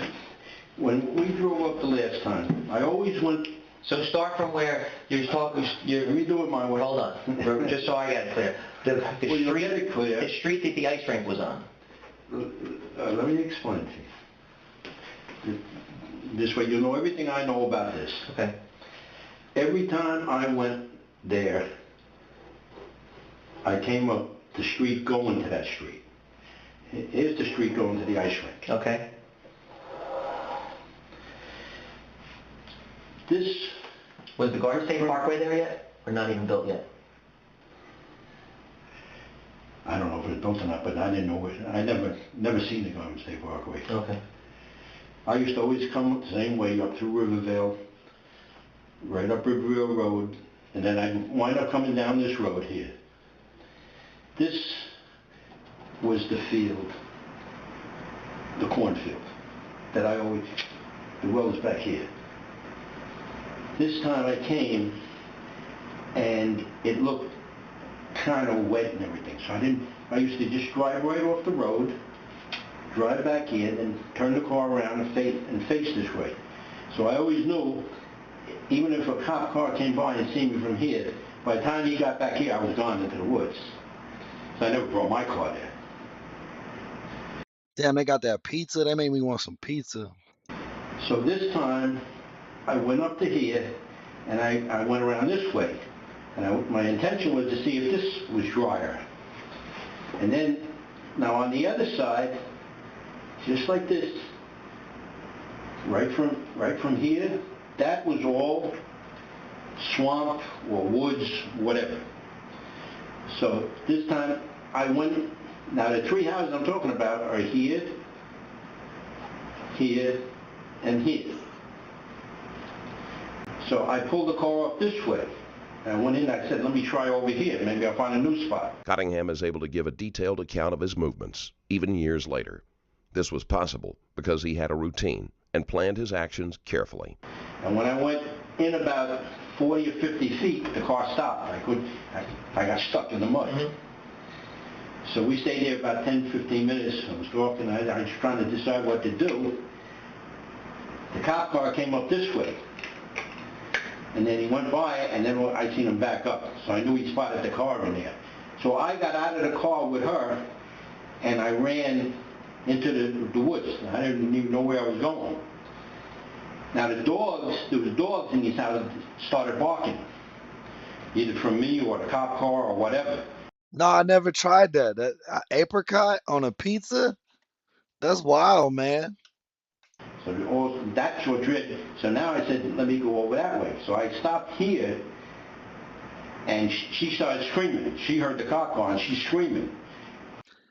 I'm not a fan of pineapple pizza, so I don't know what's up with all these fruit. Like, you guys, apricot? I like apricots, but I don't know if I'd like it on a pizza, unless the chicken's cooked in apricot, like it's like an apricot sauce for the chicken, and then that's put on the pizza. Is that what you're saying? The cops were up there, they couldn't see where the Or is it chicken and apricot pizza? screaming was coming from, but they were by that empty car. But we were now 40 or 50 feet into the woods. And the empty car is the victim's car. Right. It was her car. Right. Her car was right around here. We're back here. I could see the cops because they had flashlights and everything, but they couldn't see me. But they could hear her screaming. So I panicked and I stabbed her. So if I visit New Zealand, what should I see there, Hex? What should we go check out? Well, I tried to shut her up, and then I took off, and I ran behind this house. All right, y'all, this guy's a serial killer, and it looks like he's confessing to all his murders now that they caught him. And between these two houses, because the dogs were barking from this house, and I came back across here. Now the cops were out here, flashlights then. I ran right, they didn't see me. And I ran this way, so they're thinking I'm still running into the woods. I came back the other way. And when I ran from that second house, I ran, I would say a straight line, maybe it's, a little curved or anything. I almost. Bro, this shit must have been so long ago. His big ass ain't running nowhere. Look at his fucking arm. Look how fat his forearm is. My boy got jelly on his forearm. I'm fat as hell. Like I got a big ass belly. But people's forearms usually don't be fat, bro. Like that's crazy. All over the well. Okay. So if you get the address of this house, It's directly opposite. That's fucking scary, bro. Santa Claus the serial killer and shit. it's directly out from the end of the house. It's almost directly opposite, and I would say. Y'all crazy. Y'all gotta go with the goat pizza. The goat pizza is pepperoni pizza. That's why when you look at the emoji for pizza, it's a pepperoni pizza. 150 to 175 yards in. You'd have it there. Now, it looked like there's a whole new house in this development there. All right, and let me just back shows this street here. That's the street that it's the Montvale ice skating rink that used to be on that street. Down here further. All right, so that's down here for. But you're sure you weren't over the New York line yet? No, because my uncle lives up the other way. Remember I took you up to Rolling Lake? Like Upper Saddle River or something he lives in? Well, that is Upper Saddle River. No, people be eating kangaroos. Is that allowed? Y'all got kangaroos too in New Zealand? I thought they was only in Australia. I didn't know New Zealand had that. I could fuck with some pepperoni and jalapeno, maybe, but I like just regular pepperoni. But if you kept going this way, Rockland County is right here. Right. But you're sure that the ice rink is here, but you were still in Montvale? Oh, yeah. He's showing us. So basically, they found him with the girl, like, and he's telling them how he got away from him and killed him.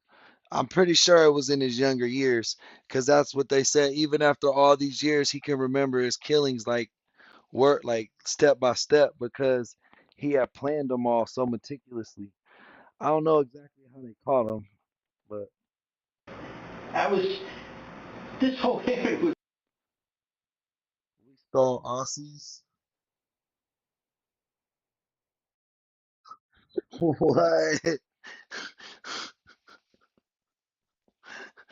So wait, y'all just caught a kangaroo and cooked that motherfucker? Is that legal? It's my killing ground, if you want to call it that. So I knew the area. And then when I ran, like I said, I almost tripped over. It had a big piece of corrugated metal over it. And then I ran out here. I seen a video of like people like boxing kangaroos. I be feeling sorry for the kangaroos. Like the kangaroo looked sad when it got punched and just went away. I was like, man, that kangaroo should like whack him with his tail or something, you know? And I got back on Mr. Drifter, welcome back. this road. I ran it over through the woods and everything, behind some other houses here. What, you can hunt them, motherfucker? You gotta hunt it? I don't know, bro. That shit walks on two legs. That's like,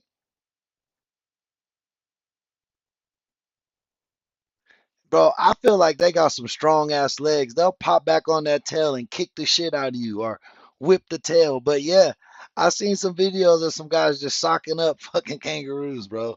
And then the kangaroo was just like confused and sad. And then I felt bad. I was like, what the fuck are you doing, dog? Why'd you do that? And I ran on this road, and that's how, and I walked all the way back to Westwood. That's why I know if you find out where that girl, where they write up the girl, then you get land records, you'll know the exact, right to the inch where this second house was. Right. Because the houses aren't there no more. Because we went by, there was no houses there, I don't think. If I would have seen 3 houses, I would have said, yeah, this is it. Well, there might be 3 houses, but there might be 100 next to them now. They were old. Oh yeah, to save his dog, then yeah, I get it. I have forgot what the reason was he punched him, but yeah. I also think I seen a drunk guy punch a fucking kangaroo on World Star before. Okay. Yeah, it's not the same. Report to that. Mr. Drifter, are you from Australia? Where are you tuning in from? And they So let me backtrack a minute. So just for the girl so you're Twitch Red, welcome to the chat. positive you abducted that girl from the Bergen Mall. That's the mall that you kept. well, I can't say that. Okay. It was either that. I'm 90% sure it was the Bergen Mall, but it could have been the Garden State Mall. Okay. But it's one of the malls. Oh, one of those two. Okay. Guaranteed 100%. It was about, it was dark. I would say it was probably about 6:30, 6 o'clock, 6:30. And give me just approximate year. When did you move to Lodi? Moved from Lodi? No, to Lodi. So at this point, did you still live in Rivervale? No, I used to live in Little Ferry. Oh, right, okay. I used to live in Little Ferry. I'm not sure where that is. Is that Canada? Oh, no, that's Tilly, Australia. Oh yeah, man, shout out Australia, bro. So Hex, is Australia is Australia and New Zealand close to each other? Hey Steve, thank you, bro. I appreciate you.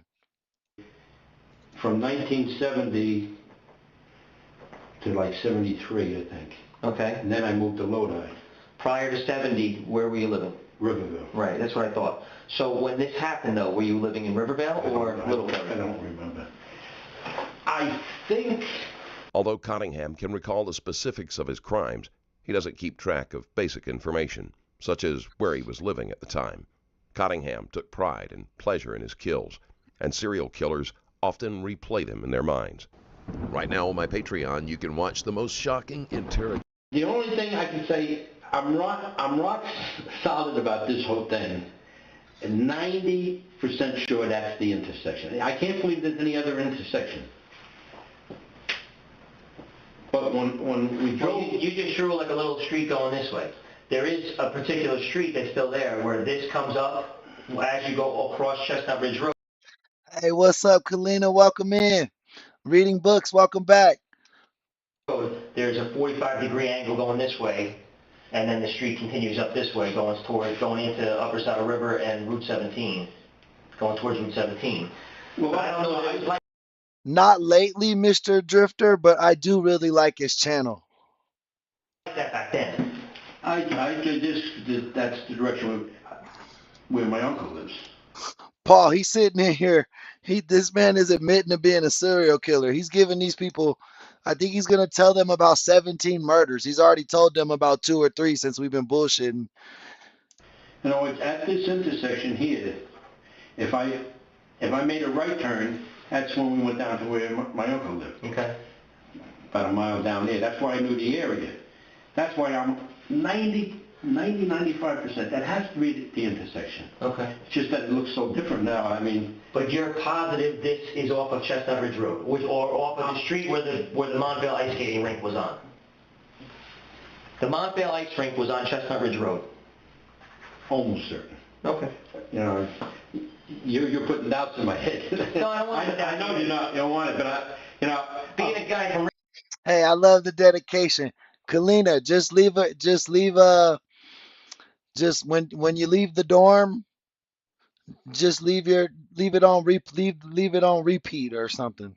Put it on, just have the playlist on random. That's what I do. Rivervale, I would think you would know when you were in Montvale. That's why I just want to be sure. No, not really. Okay. No, but like I said, I went to this place 20 times. Mm-hmm. But I always would come up here and then... See, I could only go during the winter. That's another thing. I just observed a subscribe night. What's that mean? Explain to me what that is, Mr. Drifter. It had to be a cold month because during the summer this was all corn. You couldn't drive over it. Okay. So in the winter it was all cut down. You know, I'm not saying that it could have been fall, but I mean it had to, not summer or anything when the corn was growing. And I always would come up. He's a serial killer, Paul. He wants the credit. They always want their credit. Eventually, whether it's I'll leave clues for you to find out, like none of these motherfuckers or they write letters, they keep trophies, like none of them just go the fuck away, bro. Like They want somebody to know they did that shit. Look, he's old. When he's telling this story, he's telling us how he was running around. Hey, Poonhound One, you funny ass name. Shout you out, bro. Welcome in. Uh, but he's telling when he was telling the story, he was like, "Yeah, I picked her up. I ran through the woods. I juked the cops. Blah blah blah blah." And it's like, bro, look at him. He couldn't have been doing this shit recently. He ain't running around or catching nobody. And then just drive right across the field, turn around, and it's fine. Hey, Mr. Drifter, welcome, man. Appreciate the subscription. We on the road to 10K, and you just got us one more there, one more closer. Hey, Philip, welcome back. I might be over here one time, yeah, but it was always usually within 50 feet. It was almost, it was beautiful because I could command this whole view. And I could, and there was no traffic. I mean, maybe a car would go by every 10 minutes. That's how little traffic was back then. It was all cornfield, all woods and cornfield. There was the only light was at this corner. There was a traffic signal there? There was a traffic signal. I think I'm not. Iron Horse said, I appreciate you, my guy. Thank you so much. Wyatt Whiteside, thank you. Welcome to the chat. I think it used to just blink. I don't think it was a red and green. I think it was like a flash of. Mr. Drifter, what's a subscribe night? What does that mean? I'm not sure what that is. Like a flashing yellow or flashing red type thing. Okay. So they didn't have to actually come to a stop. Go back so I can research this a little better. You mentioned Derek, he's a member. He's in the building. Guys, sign up for your membership today. It's only 99 cents. That way you could get the Super Horn shout out and access to all our content first. Hey! Hey, we got another sub. Shout everybody out, man. We turning up today. I appreciate you guys. But yeah, man, make sure you get your memberships. They start at 99 cents, man. And you know what I'm saying? I think it's a really cool way to support the channel. And all our members get the bell when they enter the building, and they get access to all our content first. So definitely think about it. It starts at 99 cents. All three levels have the same perks. It's just a name thing. Like, it's just the titles. you stabbed her. Do you know for sure how many times you stabbed her? I think One time. Okay. Right in the face. Oh shit, Bradley came back. He's in the building. Definitely in the face. Because she was screaming, I was just trying to shut her. Stabbing wasn't one of Cottingham's favorite methods. He liked to inflict as much pain as possible and usually strangled them. Stop her from screaming. And she would have been tied up in some way?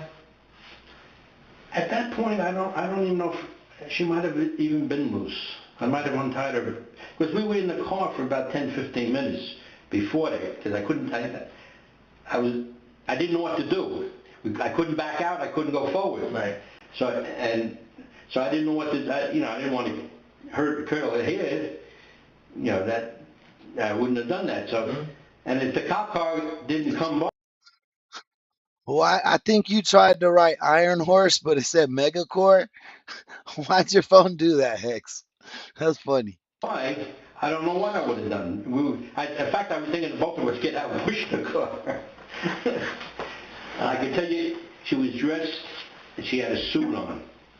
She had like a suit jacket and a tie. A tie? Yeah, a tie. About how old is she? Kalina, I thought you been sub, girl. I be seeing you all the time. We be chatting it up. I thought you been hit that sub button. Hey guys, make sure you double tap your screens and let's lock in those thumbs up. Let's get those likes. It really helps the stream out. We started early today too, bro. I started like at 6. Look, yeah, no, like 7. But still, that's early as fuck for me. I usually don't wake up that early. And then me and Bradley was just in here. Me, Bradley, and Hex was just in here chilling until the homie showed up. Oh no, Megacorp is A person. My bad. I didn't see them in the chat. Welcome to the chat, Megacorp. Yeah, this is Santa Claus the serial killer for sure, for sure. They say he's got like 18 kills that he's about to confess to. Well, he's confessing to one right now, but Early 20s, I would say. Okay. Dark hair. You love dark hair. Not, you know, the funny thing is, most of my victims dark, but I like blonde too. So, alright, I oh, if you want to figure out how to be a member, right next to the subscribe button, it should say join. Or I think on mobile, you could touch the bell and it should give you join. But I know like on the channel, if you're hold on. But yeah, I think it's by the subscribe button, honestly. have some things to work with on that. What kind of car? Any idea what kind of car it was? I have no idea. Okay. It was a regular, I mean, it wasn't stick, that I know, but Now, tell me about the well. How did you ever first find the well?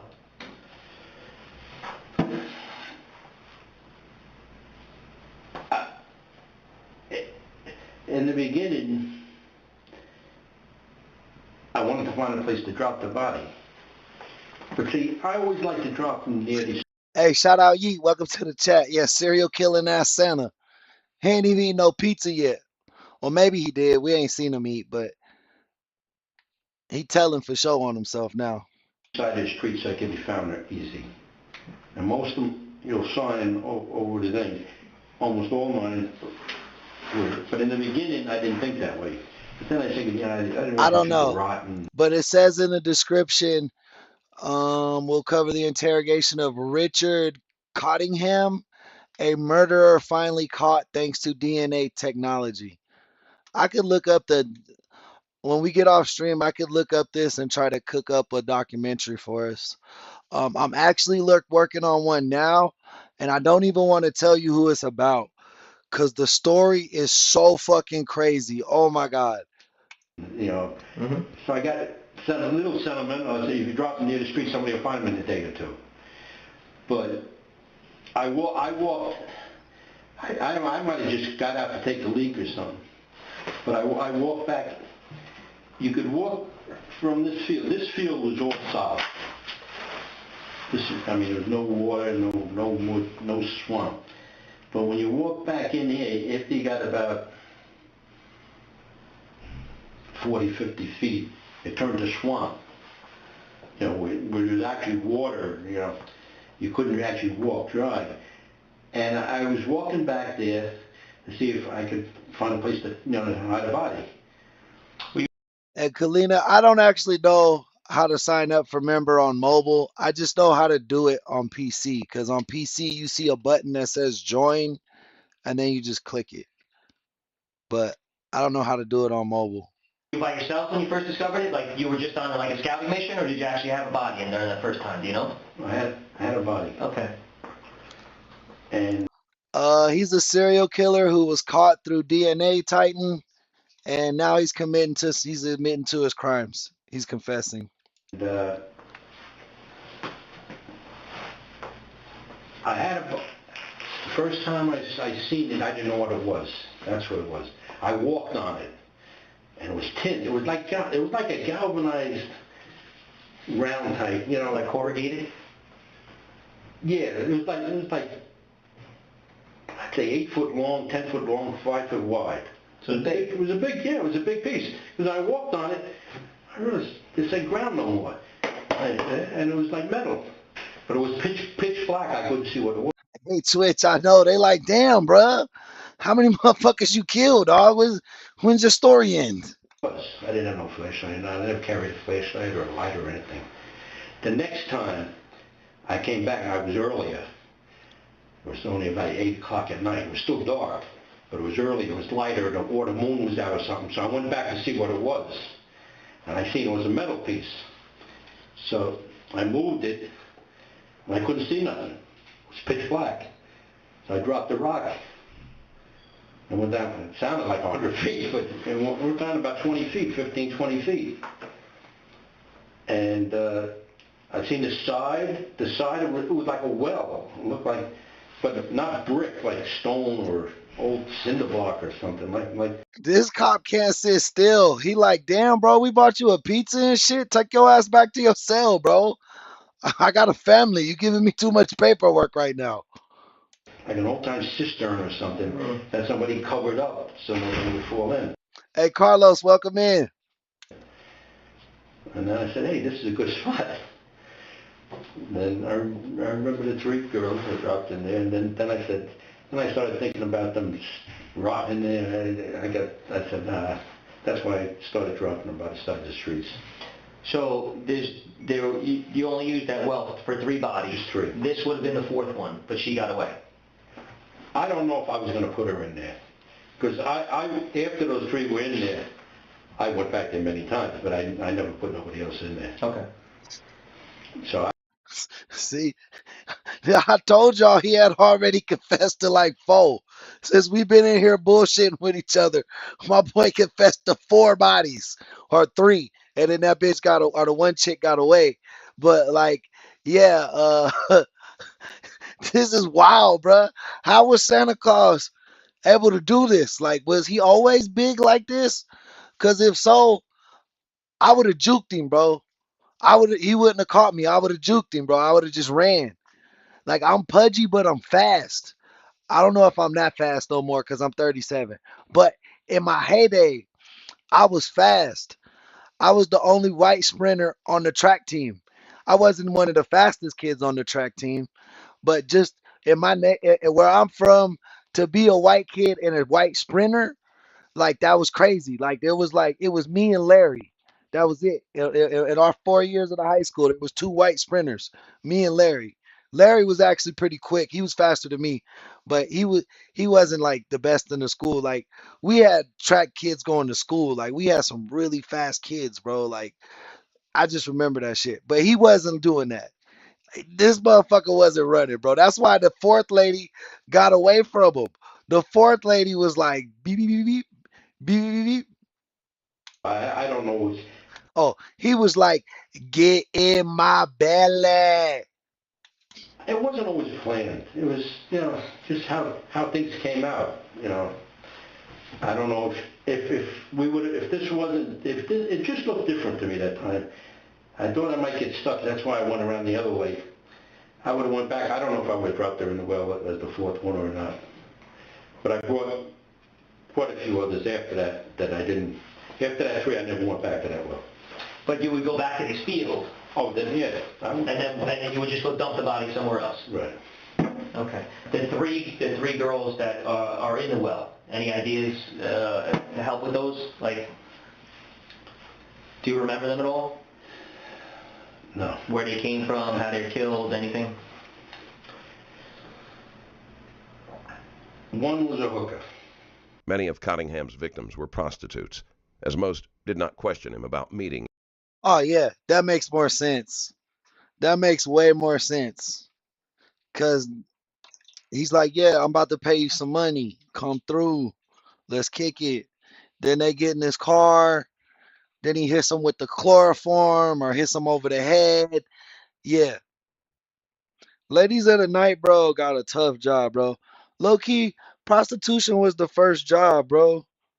Like, I don't know why they say that. Is that true? Why do people say that? Is that true? Like, motherfuckers wasn't like working before that?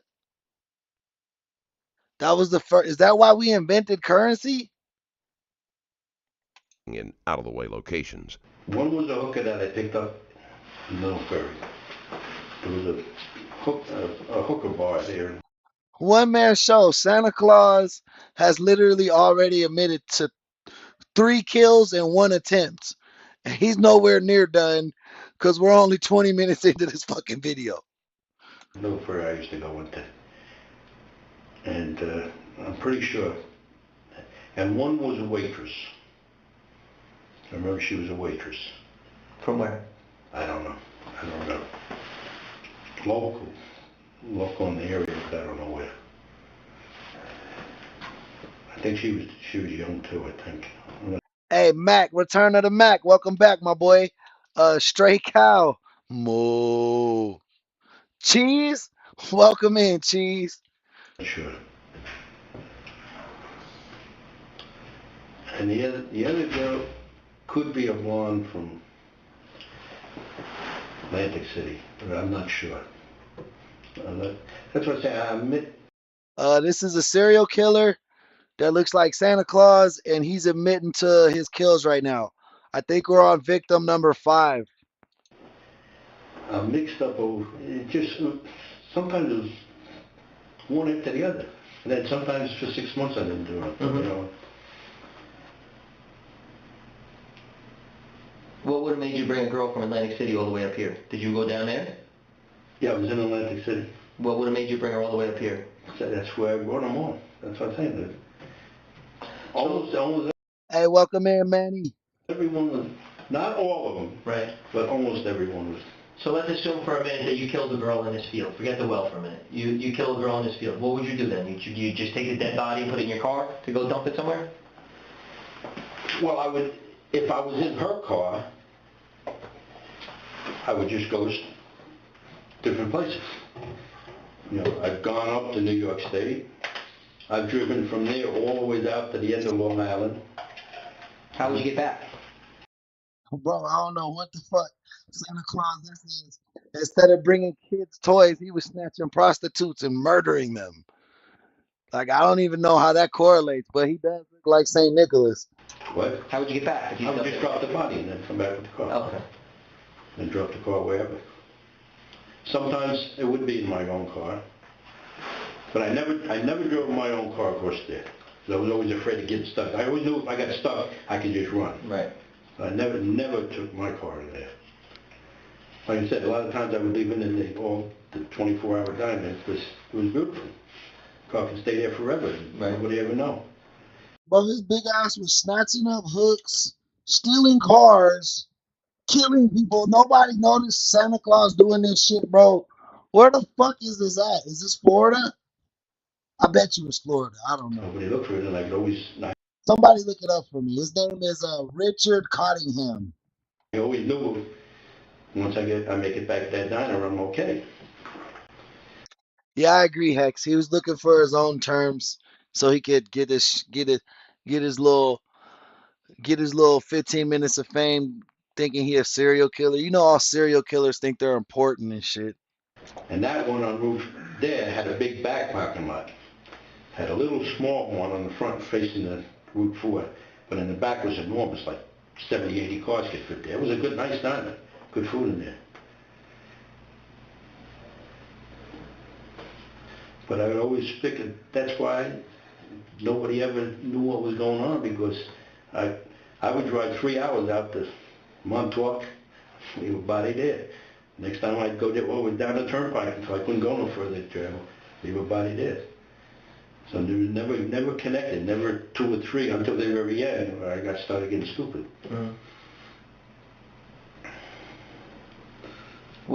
Low key, he's so proud of his kills, bro. He's over here like, I would have never got caught if I didn't get stupid. At the end, I got stupid.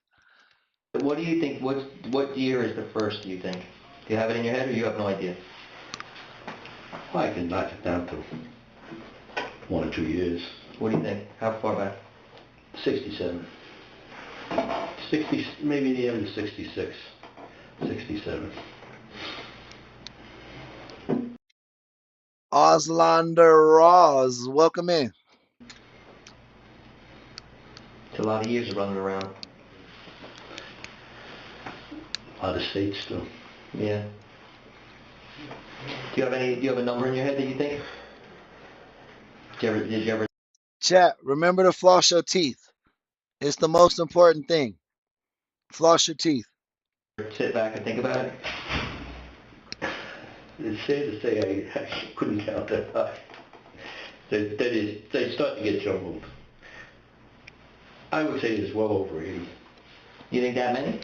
Well over.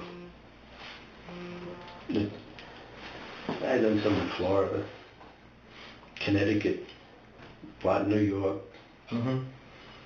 Pennsylvania, New Jersey. Baltimore. Any place within driving distance. Looks like they caught him in 2014. He had been killing since 67, yeah. But I don't think he was killing in recent years. He just looks older now. I mean, or maybe he was because they was hookers. Yeah, the dude been killing since 67, but they caught him through DNA. It looks like he was already in jail by the time they got this interview because he's got the jumpsuit on. I think he's got 18, but he's already at 5. I think he's at 5 or 6 right now.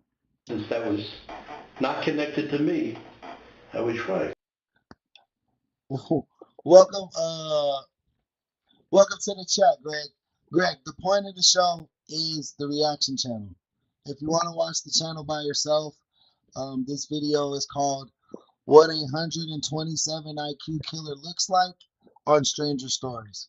But this is a reaction channel, so that's kind of what we do over here. My whole thing was not to make a pattern, which I never did. And never to try to kill him the exact same way or to, leave a signature. Oh shit, he said 80? I thought he said 18. That's crazy, Twitch. Signature, I wasn't stupid, and other than that one time in Hackensack where just luck, I would have been caught there. Right. I was never even close to getting caught, other than that one time. Where'd you end up dumping that girl after that cop stopped you? I don't know. I don't remember. I don't even remember who she was, but I was coming back from Montreal at the time. And that's what it was at. I was coming down River Road. And I was during the day too. And I never really did anything during the day, but it was like 11 o'clock in the morning. So I can remember certain little facts about everything until I start thinking, then something might pop in. But a lot of runaways. See, a lot of the girls were hitchhikers, runaways. There was a lot of hitchhikers back then too. Oh, everybody hitchhiked. Every day going to work, I used to get more rides. Let's see, that was the thing with me. I wasn't. If that's a genius, then I say my IQ's like is 85? Is 85 good? Is an 85 IQ good? I wasn't a serial killer. No, You just told me you think you killed over 80. That fits the definition pretty well. No, it doesn't. But I know what you say, because you've told me in the past, there's been many more that you let go. Hundreds. Yeah. In other words, I didn't go out to kill somebody. Most anyone I killed was when I would be somehow connected to them, and I didn't want to get caught. It was more than just not getting caught. I was just thinking about myself. What do you mean connected? Meaning like somebody might have seen her get in the car, or... Yeah, like in the Bergen Mall. I walked around the mall. I walked the parking lot, followed her into the parking lot. Anybody could have sit in the car. Cottingham has killed over 100 women in his estimation, but he doesn't see himself as a serial killer. To me, in my mind, I don't know.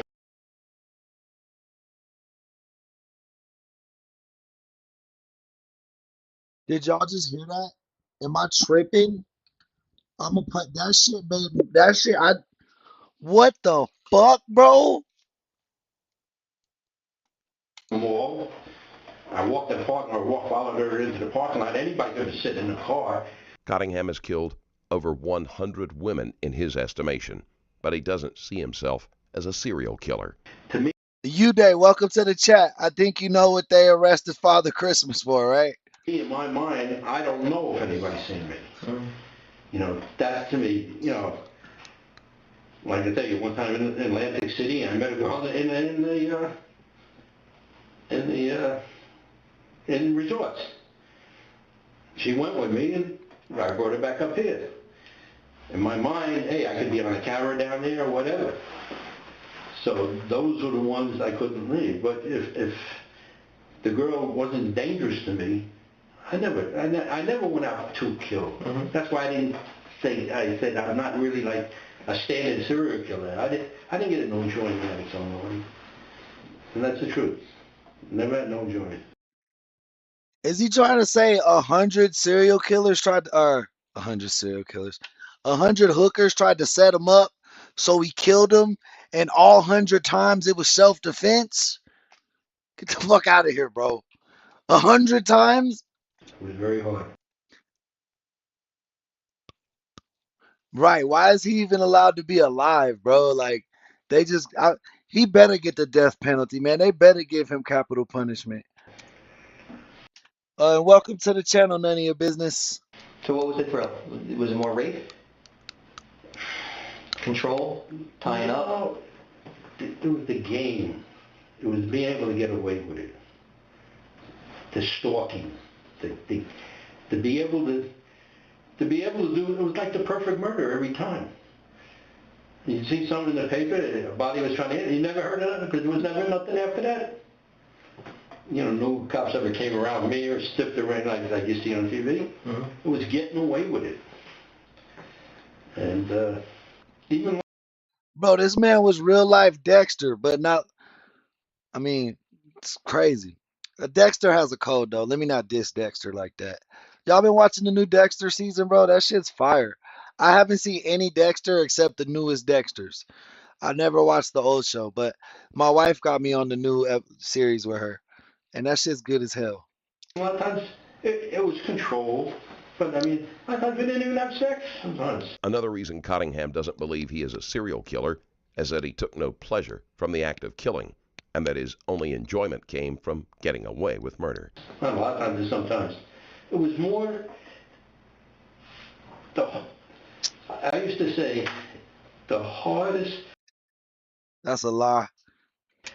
See, when I was doing the hookers, the hardest thing in the world is to be the hooker. And when I mean be the payer. Mm-hmm. Right. The out hustle, because they are sharp. You don't understand that because you never was in the... If you would have seen New York City hookers in the 60s, they were sharp. And they would never do anything, ever, until you paid them first. I mean, it was like a religion. But I would get them so greedy by showing so much money. I would show them a wad like $1,000, $1,200. Their eyes would go crazy. And I always appeared innocent, naive, green. I played that act. Like I didn't know what I was doing, you know, I acted afraid around them, you know, we're gonna get caught or all this stuff. So in their mind, they're gonna rob me. And it was the game to get, most times we went out drinking, I'd get them drinking, get them... I don't think they're giving him credit for all his kills. I think they're only going to give him credit for 18. drunk, get them in a room, have all the sex, and what, never paid them. And that was the majority of the thing, to beat them out of their money, because they were going to try to beat me out of it. Mm-hmm. I mean, I had cases...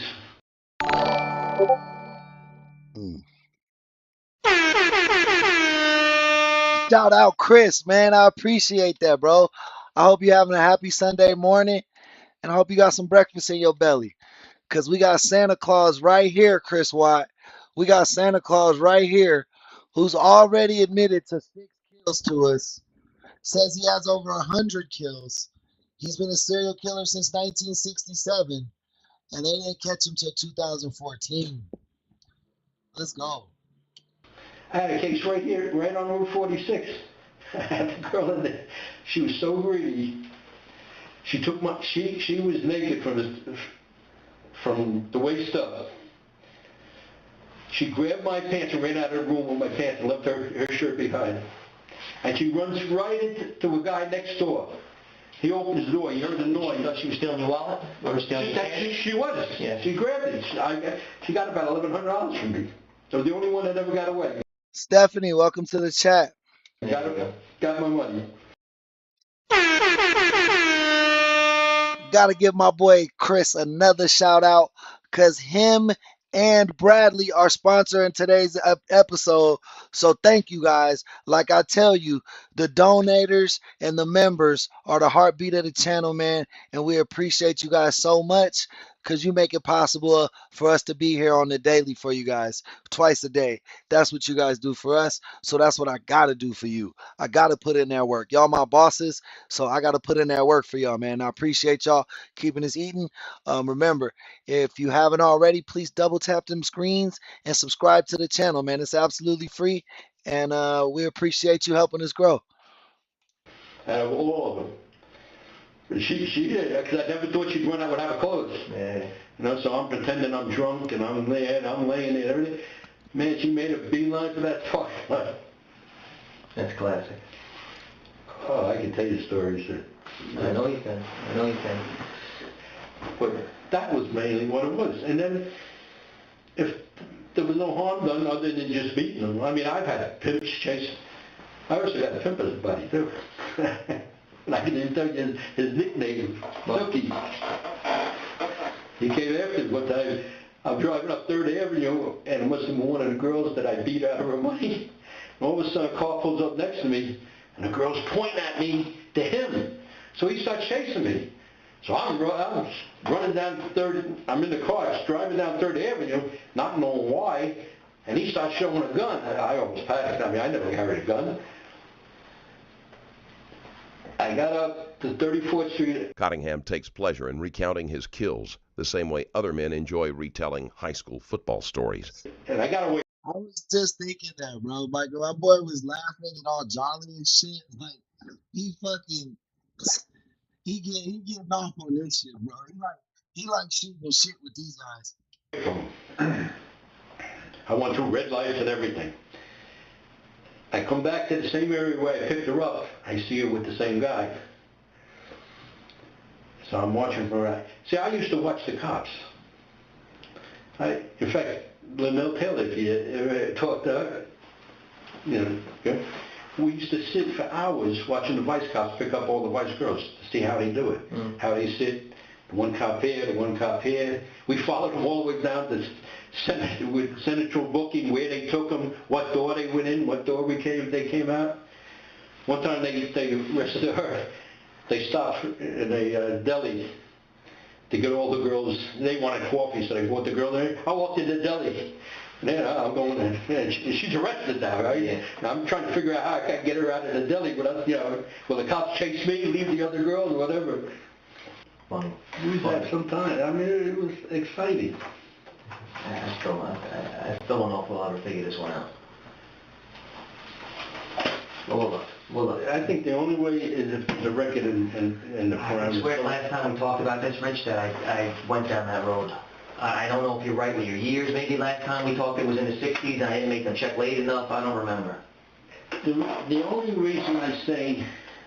I had Montvale go way back because Montvale's a small town. There's not that, you know...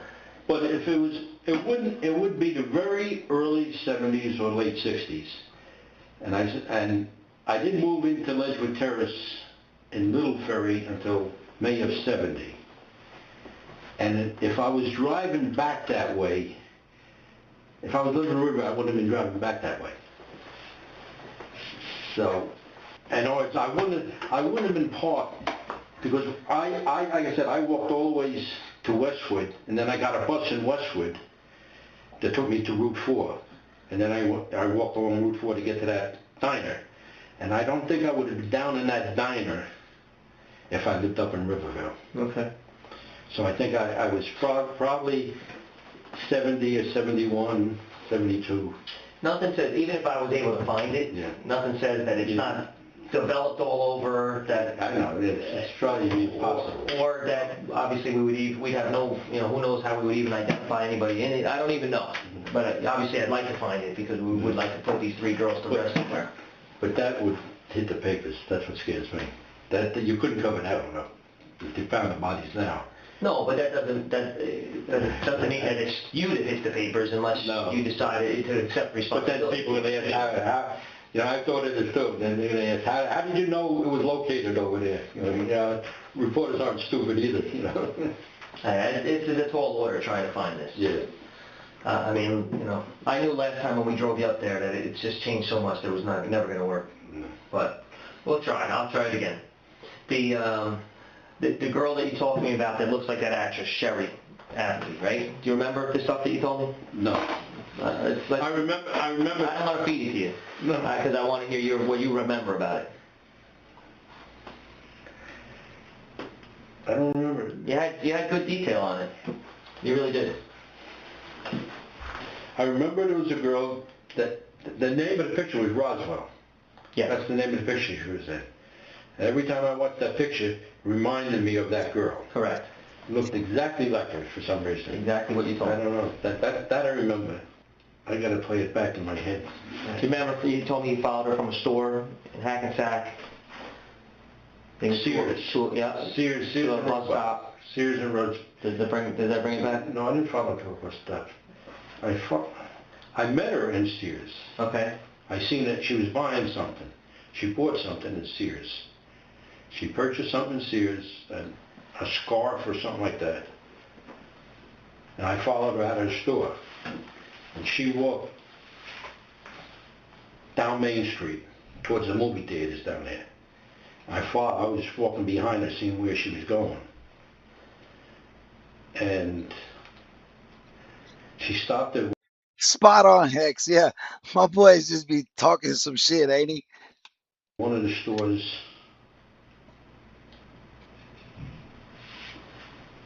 Either right before the movies or right after the movies.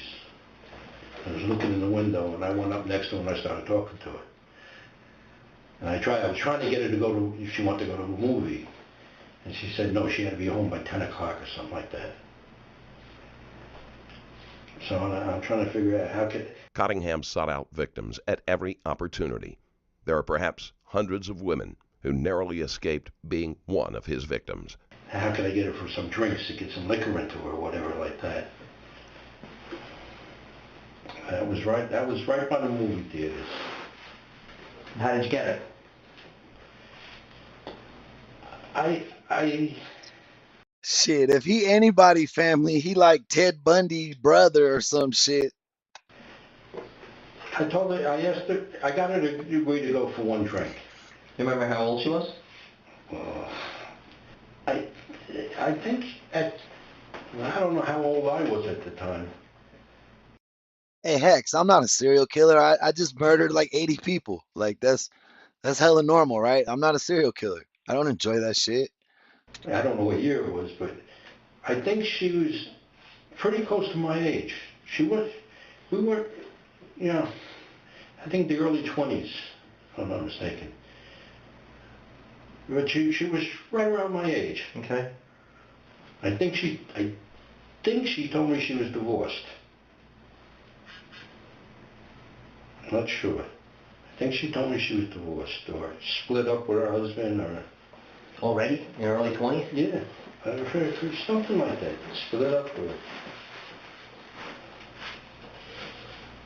Or it might have been a boyfriend. Yeah, bro, she was already not with her boyfriend, bro. What you mean? Like she was asking for me to murder her. Like, what do you mean? I think that... Because we talked about something like that. I don't remember exactly now.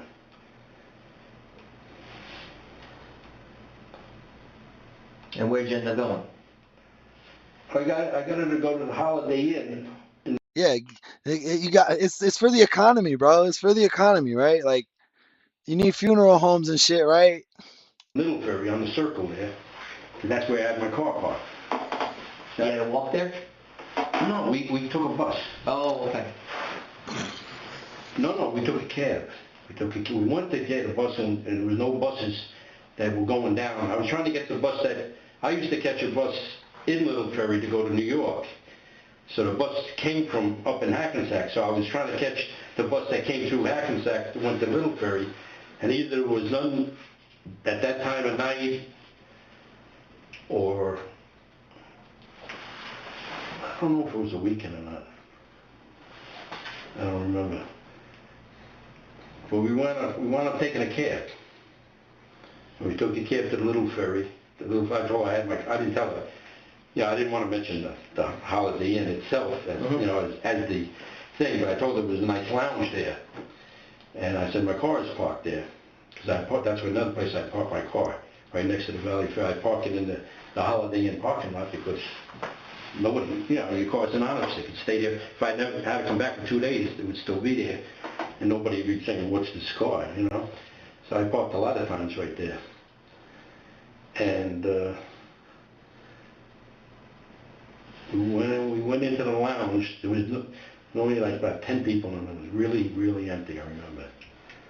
I thought this was good because we sat in the back. But I got the feeling she wasn't gonna do nothing, you know, I just, you know how you can tell, you know. She had 2 drinks, I got a second drink into her. I can tell you one thing, if they have, I can tell you the last meal. I can tell you what their stomach contents with the pizza. You ate pizza there? No, not there. Later on, but we stopped and got some pizza about 11 o'clock at night. Okay. I think in Hackensack. But that's where we went. We went for pizza late. So she should have pizza in her stomach. This cop's texting his wife like, babe, what the fuck am I doing at work right now? This man is crazy. And then where'd you go? Now I'm telling you too much. We haven't made no deal yet. We ain't You got me talking. formalized anything. You got me talking. Nothing you didn't tell me on the car ride back to Trenton. I don't remember that. I gotta show you my notes.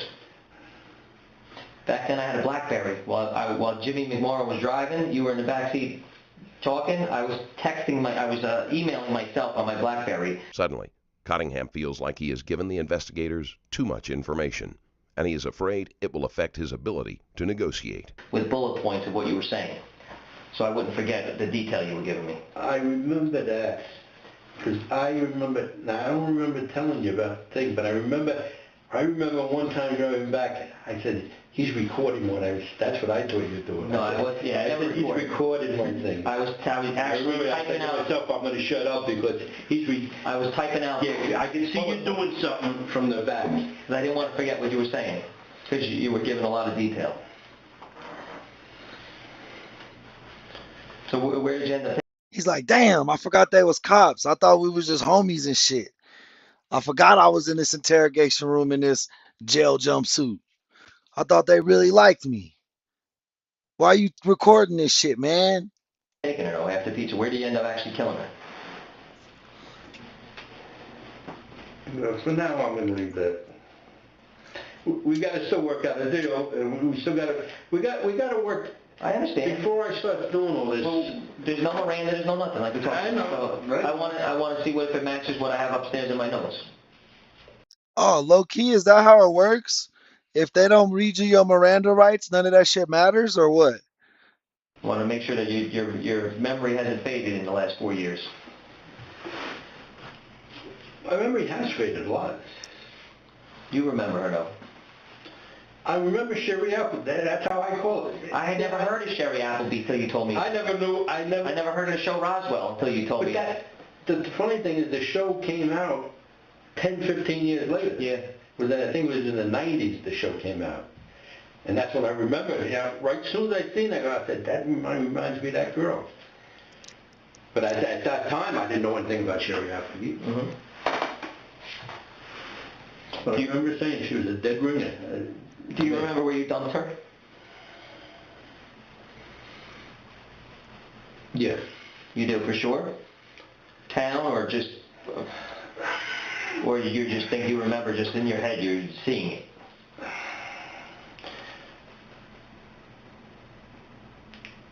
You gotta remember, everything was so different back then. I know. You know, it was, even in Little Ferry and Lodi, it was all woods. I mean, at night there was no lights. There was, you know, you couldn't see in front of your hand half the time. Mm-hmm. You know, once you got towards Hackensack, it all got lit up.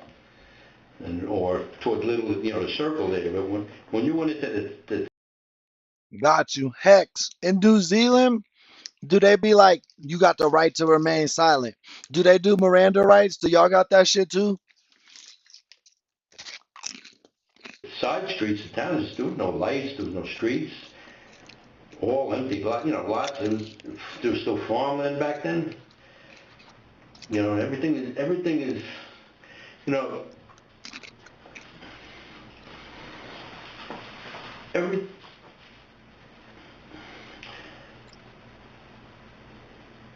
boundaries of different towns would blend in one into the other, you know. Back then, you didn't know when you went into the next town. If you didn't see the little sign, entering parameters or entering. That kind of makes more sense because then you know, like, all right, I'm under arrest. They're reading me my rights. I means it's already done, so I'm under arrest. But they be like in America, they be tricking motherfuckers is dumb. They be like, bro, you not under arrest? Hold up, let me read you these rights first. All right, now tell me what you gotta say. And then now you arrested because you gonna tell them after he wrote you the rights. Entering Saddlebrook or entering Little Ferry or whatever, you didn't know you were in another town. I mean, put it that way. So you could be in another town 10 minutes and not realize you were in that town. Right. So that's why a lot of times I can't say. I was in Paramus versus Saddlebrook. Meanwhile, right. Because I understand. it was, you could drive for 15 minutes and not have to even see a house back then sometimes. So what makes, you just said yes quickly when I asked you, do you know where you dumped her? What makes you say yes then? You just have a vision of it, or do you know what street, or do you know what town? I think I know pretty close to where I dropped her. Okay. I'm not sure though. I'm pretty sure, but I'm not sure. What the fuck does that mean? Because when I start thinking about something, then I think, well, maybe that was this one. Right. You know, maybe. That's crazy, Twitch. What the hell? That can't be legal. Like I said, now I just remembered we had the pizza. You know, little things like that. You know, just for some reason I'll remember. Right. But you know, Well, where do you think you dumped her? Well, now I'm going to keep that. I'll tell you if you're wrong. How's that? I think I dumped her in a river or a stream. Okay. Any idea what that is? I'm not sure if she went in the water or not. It was too dark. Okay. I heard a little water. I looked down. I couldn't see if she went in the water. I couldn't even see her. I went down a steep. Several of Cottingham's victims were found in or near water. Like an 8-foot drop. It's very sharp. And the only thing I'll say is it was below Hackensack. If you went down Essex Street, it was if you got out of Hackensack. Do you remember how she was killed? Probably asphyxiated. Probably. But that's how I did most of mine. Right. Do you remember specifically with her? No. Okay. So you're just kind of guessing because you go I'm saying front when I on roll of averages. Yeah, I mean. That's good advice, Hex. That's really good advice. I know she wasn't shot. I didn't shoot, you know. Yeah, no, I know that. You know, things like that, you know. Well, like the girl up here, you stabbed, which is not, you know, not your... That was very unique, and that's only because I panicked. I didn't intend to, and it was a steak knife. It was a steak knife, and the knife broke. That's another fact. If you find the incident, you'll see. Okay. Then it wasn't a regular knife like a guy. It was a steak knife from one of the places we stopped at. That took the steak knife. If I told you that girl, the girl that I'm thinking of, was stabbed, not to death, but stabbed one time, does that bring back any memory?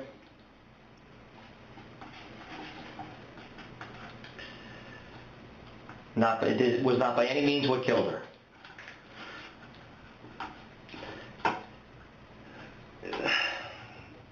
See, possibly. See, I used to always fuck around with a knife with them. You know, that's why I always put the little marks on them. Mm-hmm. And sometimes I'd stab never stab them like, but just puncture them sometimes. Mm-hmm. So that could be possible, but it wouldn't have been like a 5-inch stab wound or anything like that. I would remember that.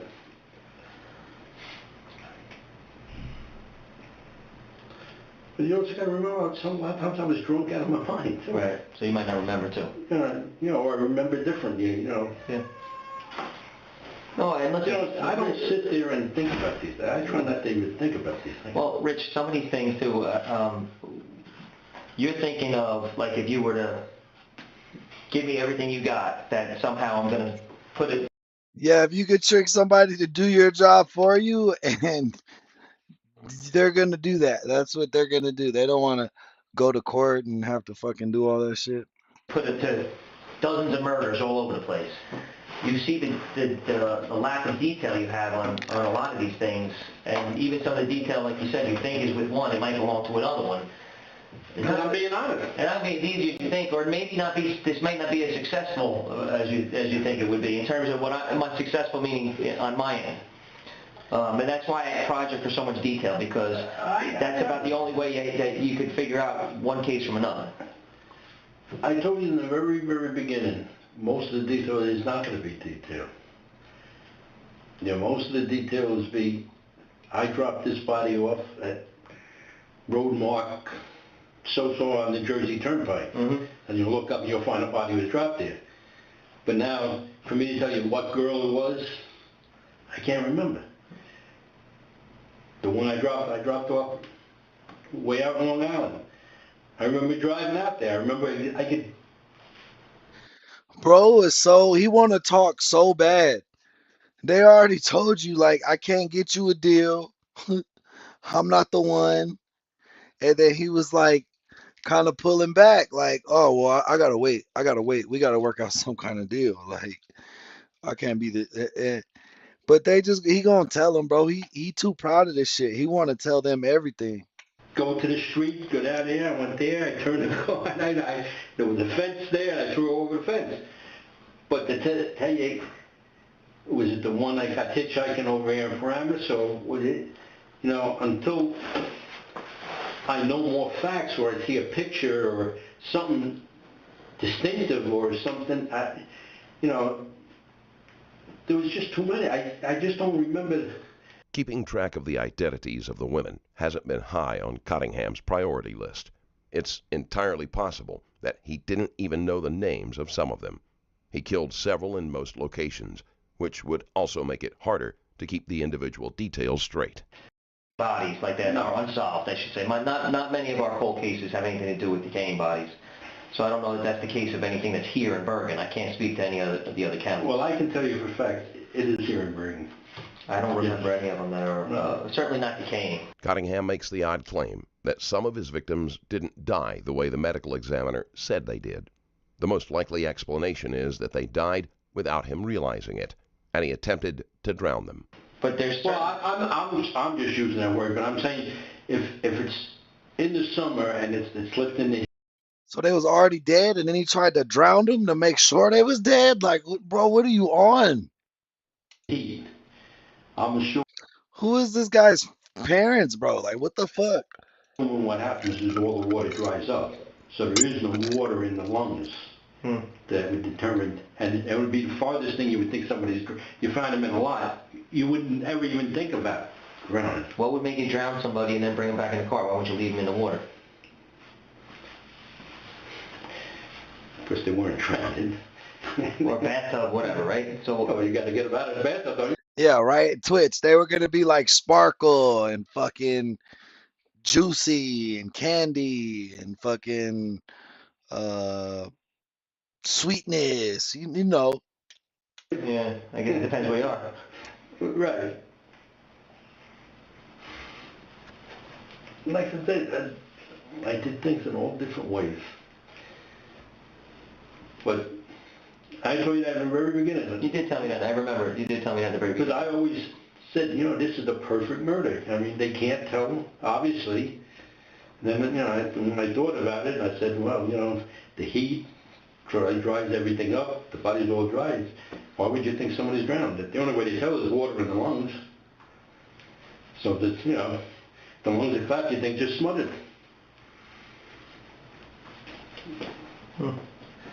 And there are cases right here.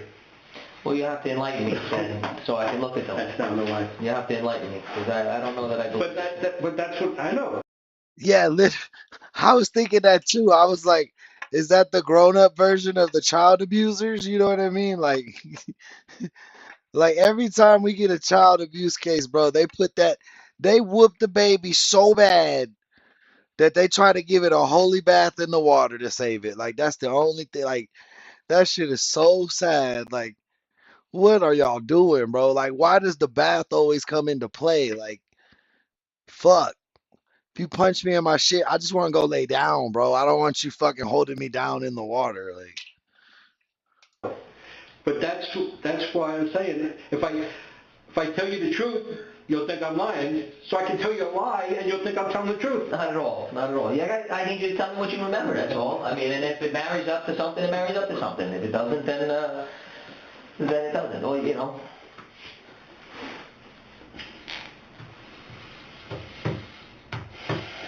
You know? No. So what do you think? What do you, when you keep saying when we come to an agreement, what is it in the agreement that, what does that mean? Tell me what that means in your mind. Besides the obvious that I know already, which is you're looking for it not to get back to your children. The likelihood of Cottingham's not finding out about any of these that would be funny then, Hex. murders is slim. There's nothing the detectives can do to hide this information if it proves to be correct. Well, that's the main thing.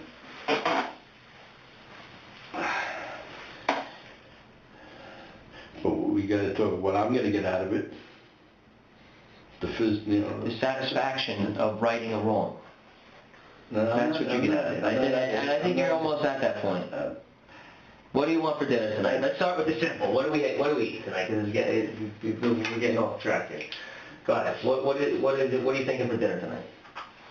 What kind of food? I really don't know. Nothing striking your fancy at the moment? Everything, nothing. You know, it's like I don't need anything expensive.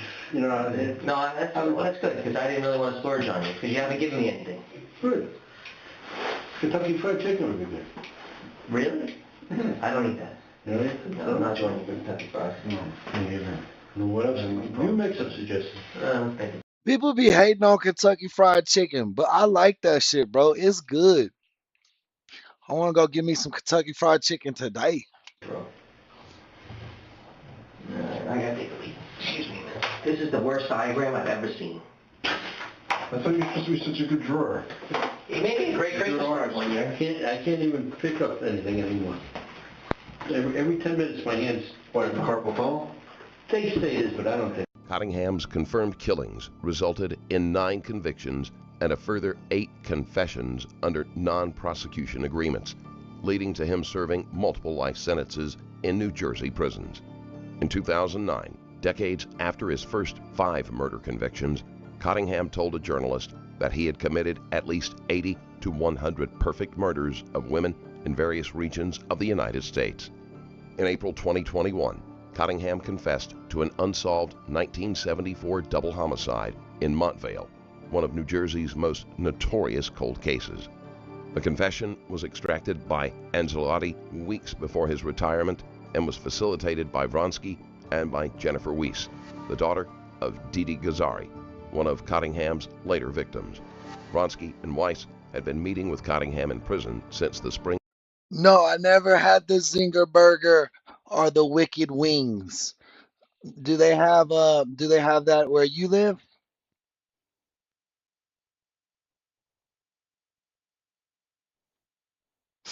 Yeah, it wasn't that perfect. You got caught, bro. Of 2017, counseling him to make the confession.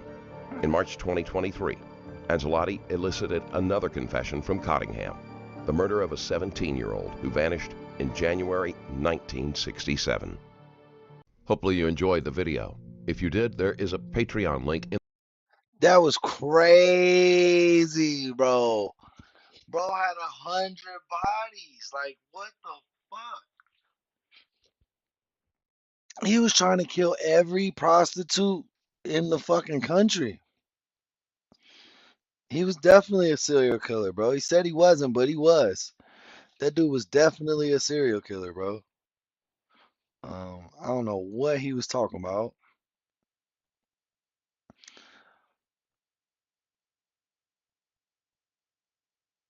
The Zinger, huh? Is that the name of it? That's the name of the place? Zinger Burger and Wicked Wings? Like that's the name of the establishment?